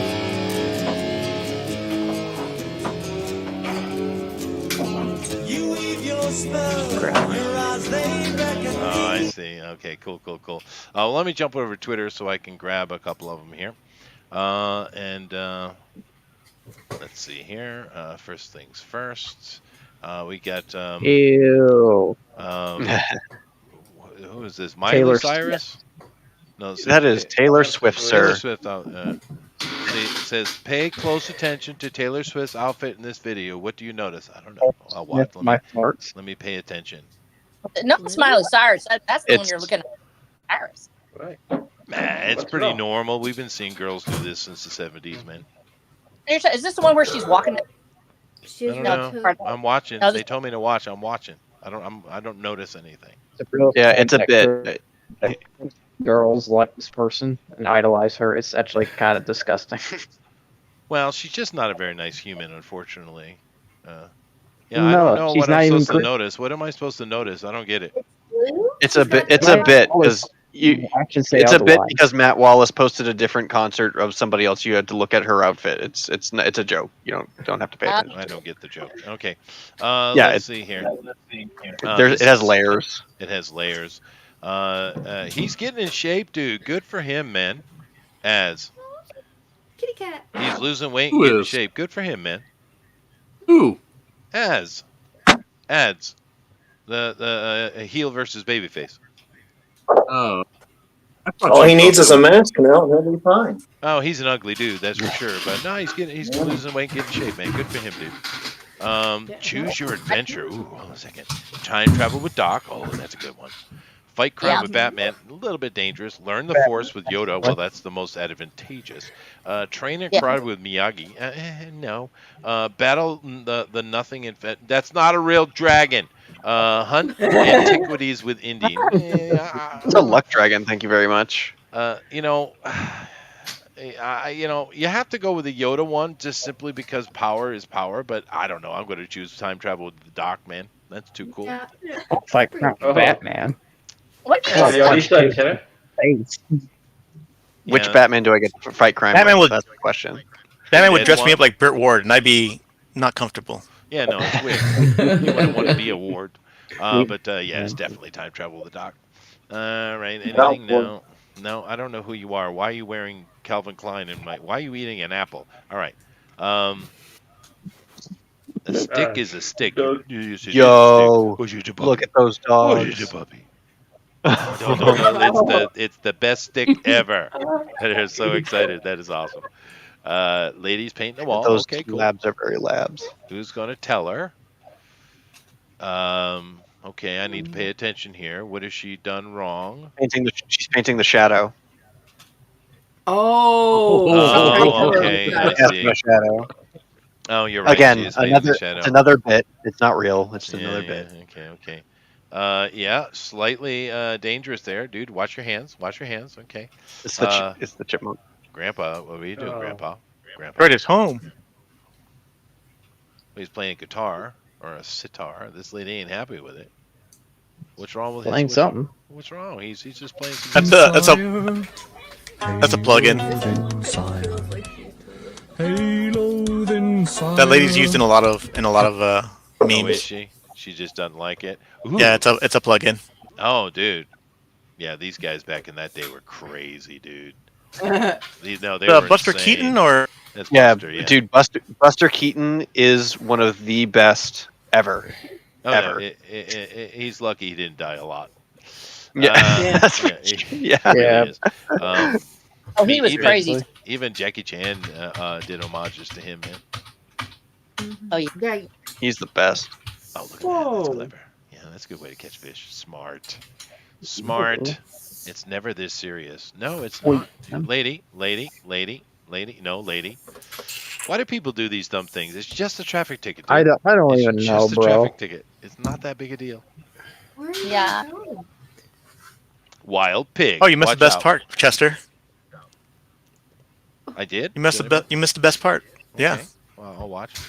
Just Oh, remember to moron. recycle your cans. Moron. Just take the Goodness gracious, what an idiot. I don't know. You see I these think kind of she's videos all the live, time. It's too. like, dude, it's only a traffic ticket. Relax. Yeah, seriously. Yeah, no, and she is I'm surprised she probably made it. injured in that situation, maybe even dead. I would say she's probably I heard she's okay. Oh, that's good. really. Yeah, don't mess with pigs, man. Pigs are dangerous, dude. Wild Oh, boars yeah. are very dangerous. Yeah, that's why we Yeah. shoot them. Oh God, people. Let's see the here. heck? Yeah, don't look. Just don't look. Okay. Fried rice. Fried rice. I make very good chahan. Yeah. Do you really? I do. Yeah. Would you go up against Cool. I'm What a was that, Rosa? rice maker. go up against Uncle Roger? Would you show him how you make fried rice? Uncle Roger. Well, he'd probably kick my butt. Uncle Roger? Use MSG? Oh, Do yeah. I know? But I do use the proper, authentic recipe. Actually, good. everyone likes my fried rice. I bet. I don't know. Even Cool. Oh, even like the fried worst rice. fried rice I think I've had is still pretty good. Well, that's not true. That's Oh, not- no? that- Well, maybe I've I had haven't really tried bad enough fried of it. rice. Yeah. Oh yeah. Okay. Yeah. I'm very particular about my fried rice. Anyway, let's see here. We got Doug's stuff, and that's from last week. Okay, so we already saw Yeah. Alan's. Yes, very, very oily. Very nice. Let's see what we got here. We got Happy Valentine's Day partner. Aw, it's cute even. It's adorable. I like his heart handkerchief. Yeah, I kind of imagine death and violence here. What's going on? No. I light up for you, Valentine. Oh, very nice, very nice. Yeah, very nice. Back to the day where doctors actually recommended cigarettes to their patients. All right, it is the song. I know the Doug lore. Ooh, he's put animation in there. That's pretty cool. Watch. Yeah.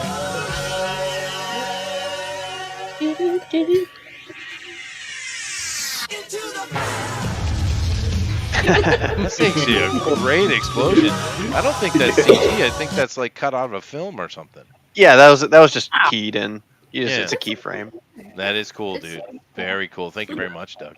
And thank you to everybody. So what I need to do is go vote. So let me do that.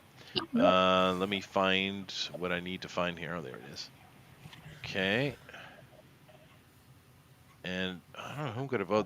There are some interesting ones, but there's two that stick out seriously with me. So let me come over here and put this in here. And I have to rank it though, so it's a little bit different. That's kind of neat. So let's see. Up on this. Everybody gets points. It's true. And of course, you guys can see what I'm doing by looking in my. See, now the question goes: is who are you going to put on the bottom, Chester? That's what you're responsible to show now. Who are you going to put on the bottom? So, who won the Jordan Quarter Ultimate Edition Valentine's competition? So, first I have Andrew, Random Deer Chaser Fleming. That's true. He's like the dog from Up. Squirrel. I do randomly chase deer. It is true. It's fair. Let's see here. I have Amy. Chester crying made me cry. Lester. Fair. It was only 3 minutes. Well, they're 3 very long minutes. No. Yes. Eric, happy Paleolithic Valentine's Day. Hawkins, that's pretty good. Good for you, Jeff. I'm surprised you know this word. He knows that word. He does. He's a paleo type of guy. Wow. Number 4, Melissa. I'm surprised you remember something from high school. That's true. That is true. Well, you never know. The kids these days don't seem to know much. Yeah. I actually saw this dude walking around the street asking people, where's Ukraine? And all of them placed it inside of America's borders. Oh. Hell yeah. They know. They know what the future is. Mm-hmm. Yeah, I think the point was they were stupid. But we'll go with your theory. One doom, I'd rather get drunk than chase deer, rabbit. Fair. So, you missed the opportunity to put the sheriff's deer. Oh, fair. That's true. Number 6, Johann Rudolph Valentino was a Neanderthal Alexander. Fair.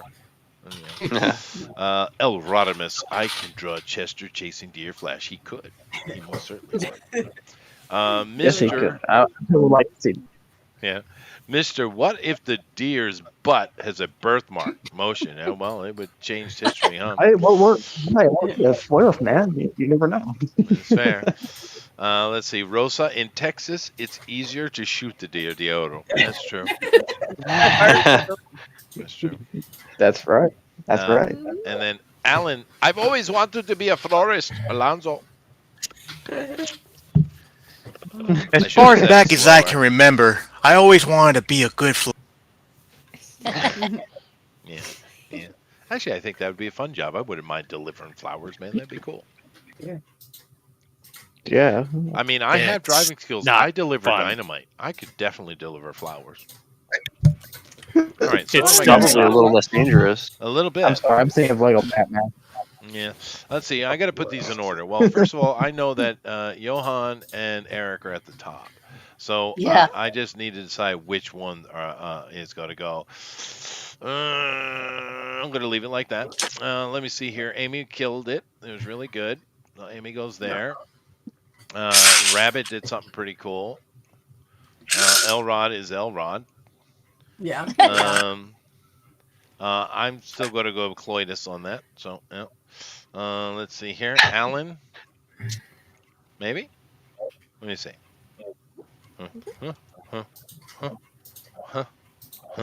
Yeah, I'm gonna go with that.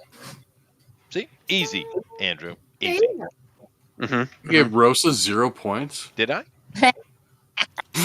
Somebody's got to get 0 points.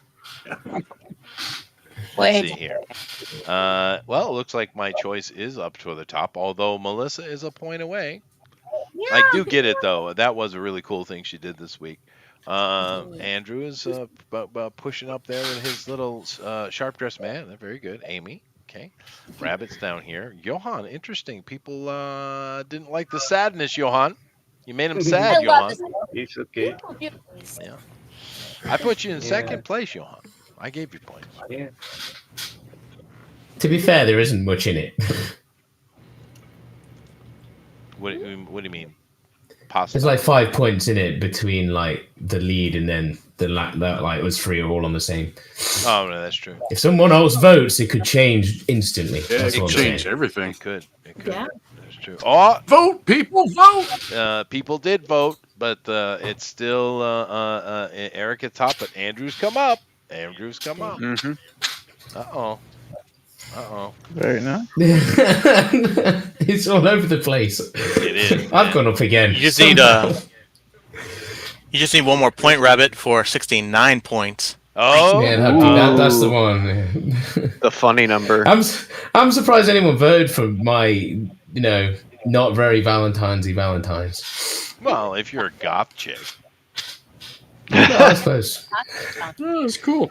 Yeah, it was good. That's good. Where are all the goth chicks at? Oh, they're lurking. At the mall. That's what they do. They're lurking. I know exactly where they are. They're in this certain pub in Nottingham. They all hang out there. And there's a goth night every once a month as well. I know I can find them easily. Where do they live in Japan? Goth girls? Do you have goths in Japan? Called visual kai. They have. Yeah, the it's maid different in girls Japan, that- isn't it? They call themselves like Victorians, but Maybe Yeah, Gothic visual Lolita. the Lolitas, yeah. Oh yeah, there's Lolita as well. That's they true. can be a bit gothy. They can be a bit gothy. But one thing you can say about those girls, even though they're weird, they spend some money on those outfits though. Those things are not cheap. Yeah. That is Dude, their even type of normal taste. goths, the amount they spend on just outfits. I mean, boots alone. Have you seen what like New Rocks and stuff go for? I don't know if you have those in America and places, but the boots they wear, Well, I got given some a long time ago. They're like freaking 500 quid for a pair of freaking boots. It's insane. I stopped asking questions a long time ago, Rabbit. I did notice my wife with a new Coach purse recently, though. Oh. Yeah. I don't know what that is. A purse is a purse, right? Groceries getting in the way of a spike, but I just don't ask questions. Well, she had to buy the matching wallet to go with it. Oh no, I know. Yep. I'm sure. That's definitely true. But you said you spent a lot of money on your shoes and stuff, though, don't you? So it's the same thing, right? It's true, but I have like a single pair of shoes for each need. I don't have a drawer, a closet full of them. No, that's true. I have like 2 pairs of shoes, one with full of holes and one that's I've just bought. And I wear my shoes till they have holes in. Although I did just spend money on a new laptop, so. Oh, that's. Well, Did you ever quit? some things are worth spending money on, right? Yeah, that's right. What was that, Rosa? Which one did you get? I got the Asus ROG Flow Z13. Mm. I don't get it. Is it like newest? What is it? Intel? It was It's Asus using the it's a Windows system, but it's a. I was more about the processor. I was just curious. Yeah, You got the most modern one. It's got a 460 in it, NVIDIA 460. Oh, okay. Yeah. The graphics card, yeah. I'm actually surprised that's all it's got. Actually, I thought you got a 4090 or something. No, but Or they're not out. They might not be out it's from a tablet. laptops It's a yet. 2-in-1, so it's a tablet slash laptop. So a 460 is pretty good. Oh no, yeah, they are good. As far as the CPU. A 4090 I, would be I was looking at overkill. the 49. Yeah, it would be for anybody. I was going to get a 4060 to replace mine just because it's cheap. Because they are cheap, like the budget cards, but they're still really good. Yeah, but I'd have to it's freaking monster. upgrade my motherboard. Yeah. Yeah, I have to upgrade my motherboard if I want a new processor because I can't get a higher one than I've got. I Unfortunately, got this little thing that has it rotates, and it's Ooh. either HDMI or USB, and you can plug it into either, and it automatically allows you to throw whatever's on the screen into it. It is Very so cool. handy, dude. Well, in my That is very classrooms, right, cool. it's very handy. I just go over to the display device and just plug in whichever option I need, and I can run class, the overhead right off the computer. It's nice. I couldn't do that with a great. tablet so easily. Yeah. Yeah. Anyway, I'm going to call it. So thank you guys all very much. We definitely had some fun in here today for Valentine's Day. Thank you to Rosa, Mr. Motion, El Rodimus, Alan, Amy, Johan, Rabbit, Melissa, and Andrew. But today's winner is Eric, and it was epic. It was epic. Claps for Eric. Very good. I'm mad at Eric. It's very good. I put you over today, Eric. You owe me. I do. I'll send you a Kit Kat. Thank you. Kit Kat. I can find them anytime, any day. Not man. Yeah, they're made differently. Being. Yeah, you put plastic in yours. Okay. It sounds like the food quality in the West has gone straight to hell, dude. Oh yeah, we're all getting cancer. It is shit. Oh yeah. We're gonna die. We're gonna die. But good thing for me though is my wife hates canned and boxed things. She hates it.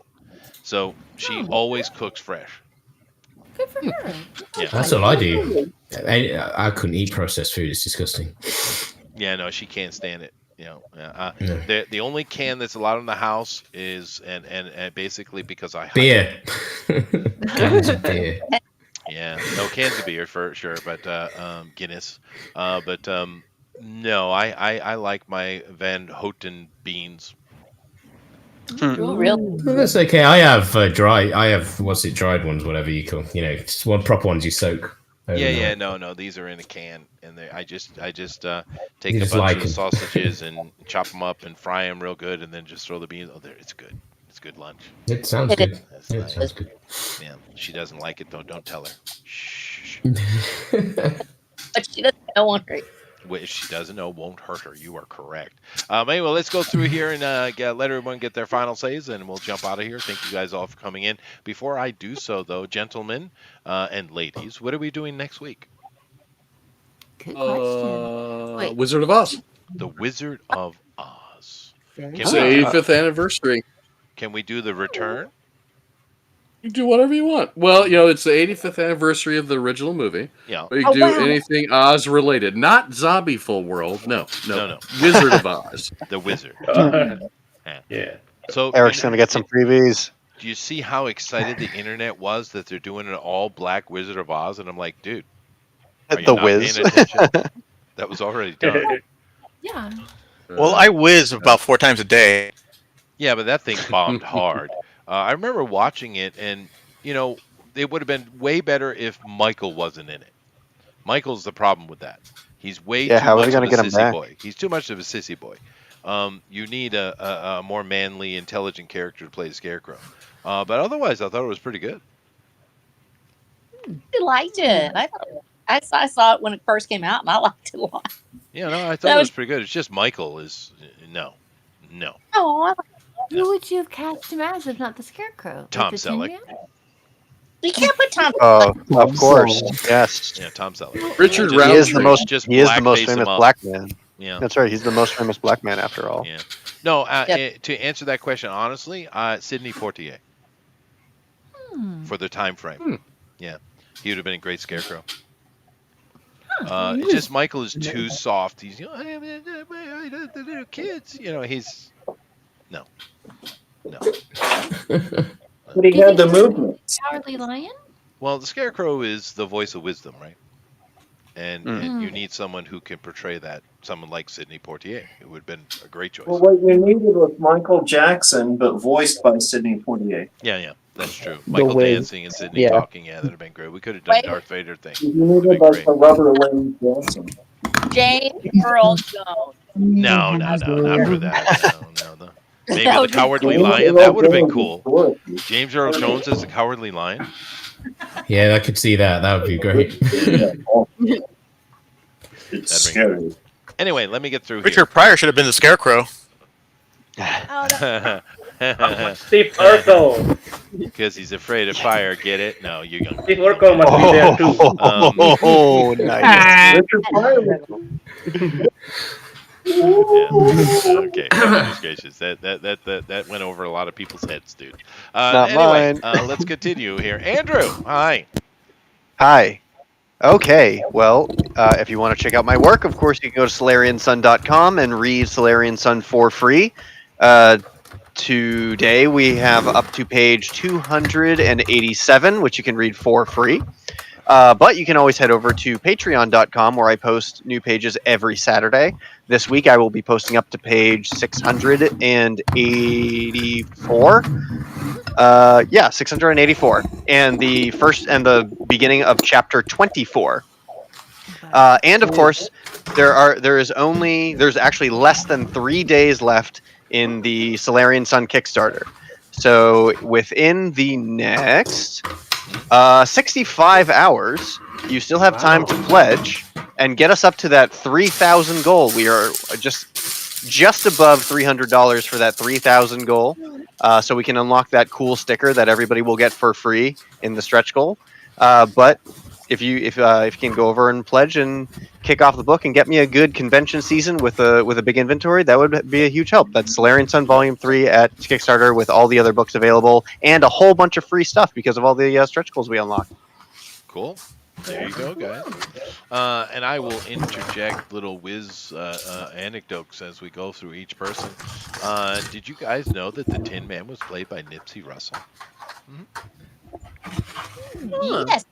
The devil made him do it. The devil made him do it. Amy. Hi. Well, thanks for coming to see us, everyone. It's been a pleasure every week, of course. Love getting a chance to draw. Love getting a chance to talk to everybody. And yeah, we'll see you next week. We're going to be drawing a Wizard of Oz. It's going to be awesome. So stay good, everyone. And you can be my Valentine. Aw, that's nice. Yeah, I have a Valentine, but it's okay. All right. Another little bit of information about the Wiz. An amazing singer, Maple King, played Evelyn. Oh, there you go. Melissa. Wow, this was a fun one. I do love the way that came out. That's so funny. Goodness, I love how everyone pieces came out. It was a great evening. It's always a great evening, and I hope everyone had fun. And we're still working away at our dreams and building. And I hope that all y'all's projects and dreams are coming along well too. And we'll share and enjoy each other's work when the time comes, and it'll be wonderful. God bless y'all. Aww. It's very nice. God bless you.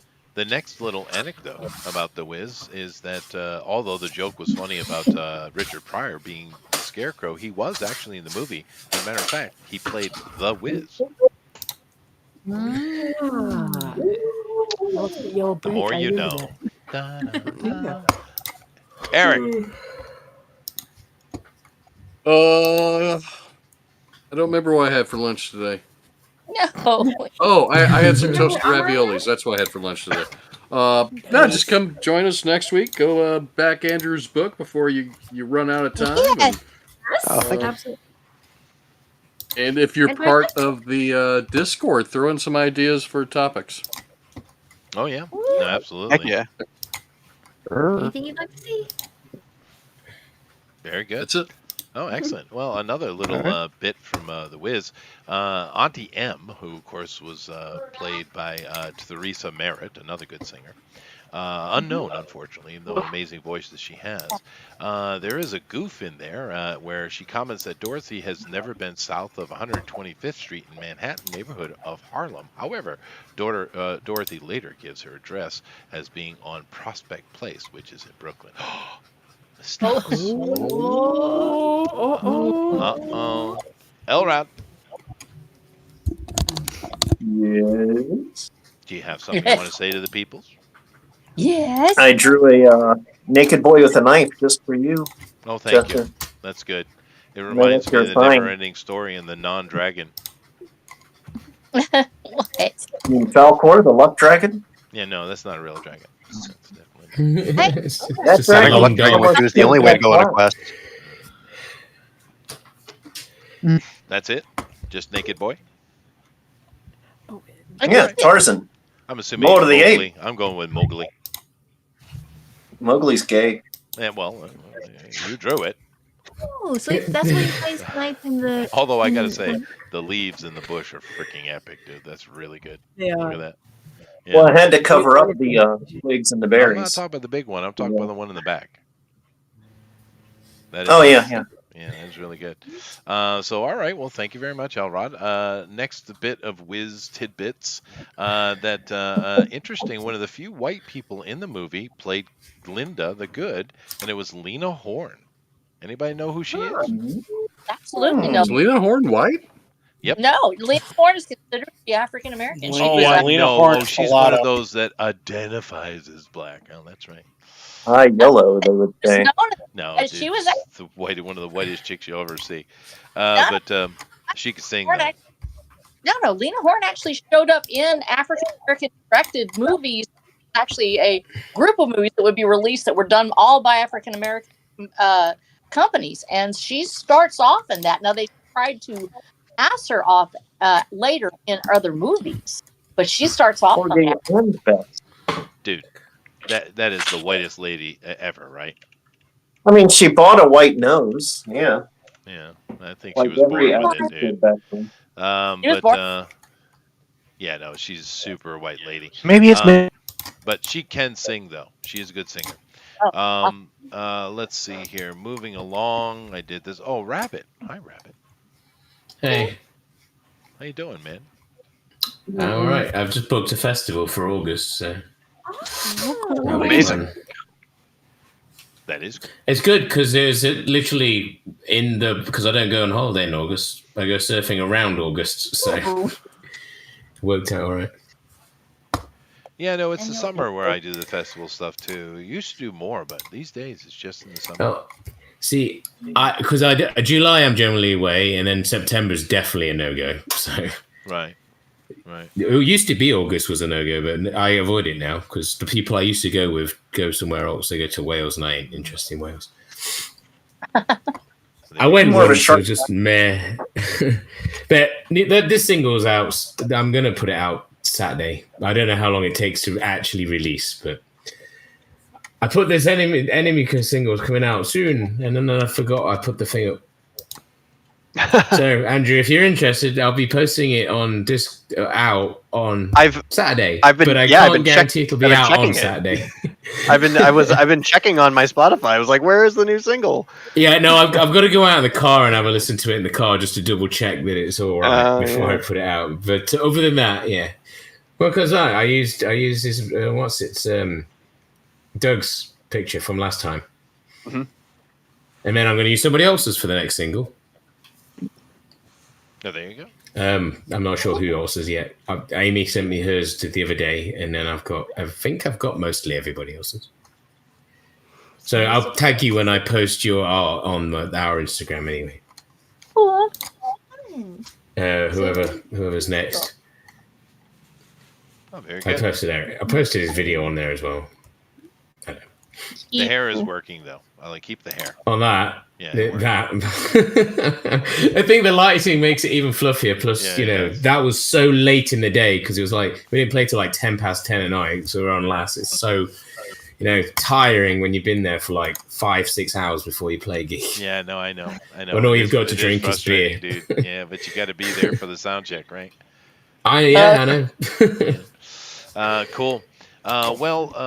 Continuing with the Wiz and its interesting information, there was another white lady in it, and she played a pivotal role of Dorothy. Her name was Diana Ross. She was too old. Yeah, she was too old, way too old. But boy, I mean, when she I was a sang kid, though. I didn't notice it because when you're a kid, everybody's old that's over like 12. Yeah. But I see that now, and I'm like, oh my god, she was like 50.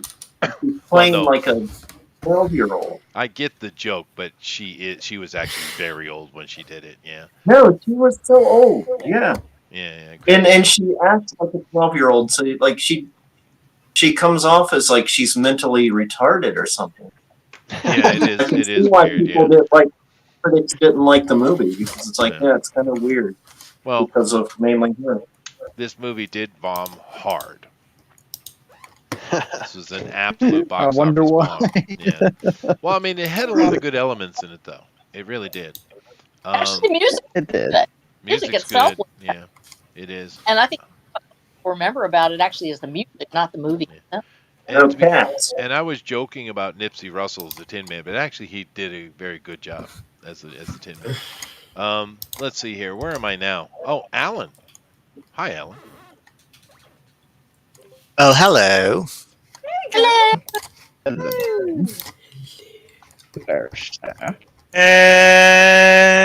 Just catch me on Instagram and on Twitter. I'm still working on a bunch of stuff that's going to be released this year, I guess. I'm working on the 8th volume 3. I'm doing all the colors there, plus a 5 to 6 page little story. And then working on my own book here, that pages that I work in between projects on. So I just pick away. But I'm almost done. So once I'm done with the black and whites, I'll start coloring, and then I plan to announce something in the spring. Ooh, you're gonna have to let us know. Kickstarter. Yeah, very good. Very good. Let's see. Before I move on to the next one, I don't know if you guys know this, but although The Wiz bombed hard as a movie, it was picked up and done as a Broadway play that was quite successful. Oh, there you go. I think it was a Broadway play before it was. It might have been. It might have been, but the play was very successful. The movie was not. Yeah. A play seems like a better format for that. Yeah, no, but no, I really think the problems with it was Dinah Ross and her weird acting, and Michael just didn't work as the Scarecrow. It was bad. It was just bad. The music was good though. Costumes were great. Production was great. They spent too much on it. The money's all on the screen. Yeah, it is on the screen. That is true. You can see they spent a ton. Yeah. Let's see here. Okay. Jason, Mr. Motion. Hello. Hi. All right. Yeah, y'all can follow me on Instagram. Jason. Here soon there's going to be an Etsy and stuff, t-shirts and stuff like that very soon. Hopefully it's in the spring. So, wait, and I was offered a commission by somebody, Jeff, and so I'm pretty hyped for that. So, Yep. And I have to that get sketch, honestly. Yes, I'll get it to you. So he will be. I do a bookmark with every book that I'm putting out, and I highlight an artist. And the last book was Eric. Now I'm doing one with Jason here. Appreciate that. Very cool. That's awesome.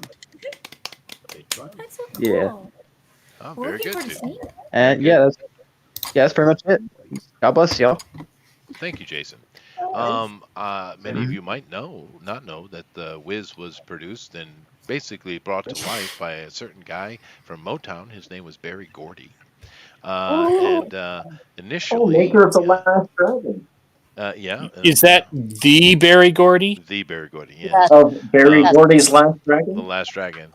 The Last Dragon. Show enough. Shogun of Harlem. That was a great movie, dude. But Kiss my Converse. initially, you are correct, Jeff, by the way. Barry Gordy wanted the lady who did Dorothy in the play, so there you go, to be Dorothy on the film, but Diana Ross begged and whimpered for it so much that he's like, all right, fine, God. And he gave it to her. Well, if you notice, Michael Jackson, Diana Ross, and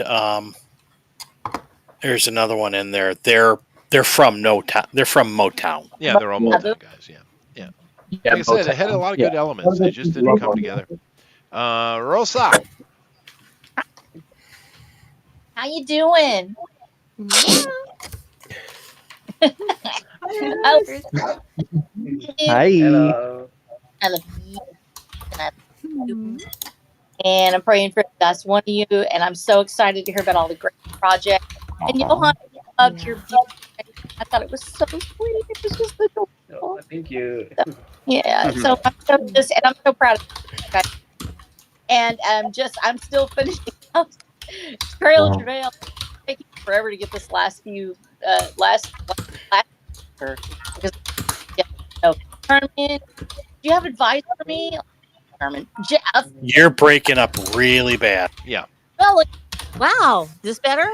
It is. Probably. actually, Okay, yeah. good. Oh, it was next to my my wireless mouse, which actually probably did something with it. Breaking up on Valentine's Day? Mm-hmm. Yes, I know. I thought that was Breaking up is my- hard that's to right. do. Anyhow, if anybody has, so Herman, you need to give me advice for finishing out like this last chapter where I have to bring all my threads together in this one book. So You're asking that's my big you're asking the wrong guy. My last book, I spent more than 1 month telling everybody 2 chapters and I was done. I know, I remember. So I'm But probably I'm probably the last guy you want to ask. No, you're the one because I'm in the same freaking place right now. I am literally just like this last chapter. It's 300 words. I'll get 300 words done in a night. Just working out one little detail because it's like step by step. So y'all pray for me. But anyhow, getting that done and working on the Audibles this summer because I've been promising that for 2 years and had so many people ask me about Audible this week. Like, do we have an Audible book? And I'm like, oh, geez, I got to get that done. So I'm trying to get that all done. So just be praying for me. But yeah, Watcher the Dam, we're getting our Audibles in. So that's what's out there, y'all. So Watcher the Dam, be there at watcherthedam.com. Hooray! Awesome. Very good. Well, as I had just mentioned, Dana Ross basically begged for the job from Barry Gordy, but he did put one caveat on it. A very What? interesting caveat. He said that you can do Dorothy only if you get Michael to be in the movie, and she did. See there. Don't know how. We shouldn't ask, but she got Michael in the movie. Now, of course, because Michael is Michael, to prepare for the film, he studied deeply the movement of gazelles and cheetahs so that he could move better as a scarecrow. I did that when I worked at Wendy's. Yeah, good job, Michael. Weird. Just so I you know, guess, the article but, that I'm getting all yeah. this information from is I don't know what the channel is, but there's a blinking thing on the other side of me here that says "Listen to black women." I don't think I shall. Johan. Yay. Hello. Hi. And Hi. in Instagram at Johan .alexander, and I'm doing a few comics this year. Maybe you should check it out later this year. And I want to say kung si Fachai for everyone who celebrates a Lunar New Year, and nice. have a good fun. Excellent. Well, very good. Ted. Well, my last little anecdote for the Wiz is this, and it involves Diana Ross again. The original director had been on for quite a while in all the preparations. They forced Diana Ross on him, and he was like, nope, she sucks for the role of Dorothy. She's not the right choice. And they had a disagreement, and he left. So the director who actually did the film came on at the last minute, and it shows. Joel Schumacher? Mm-hmm. No, the Was first it one that Joel came on Schumacher? was Sidney Lumet. Didn't Joel Schumacher write it? He might have. Yeah. Sidney Lumet is a So great what you're saying is actor. the director got on down the road? He did. He did.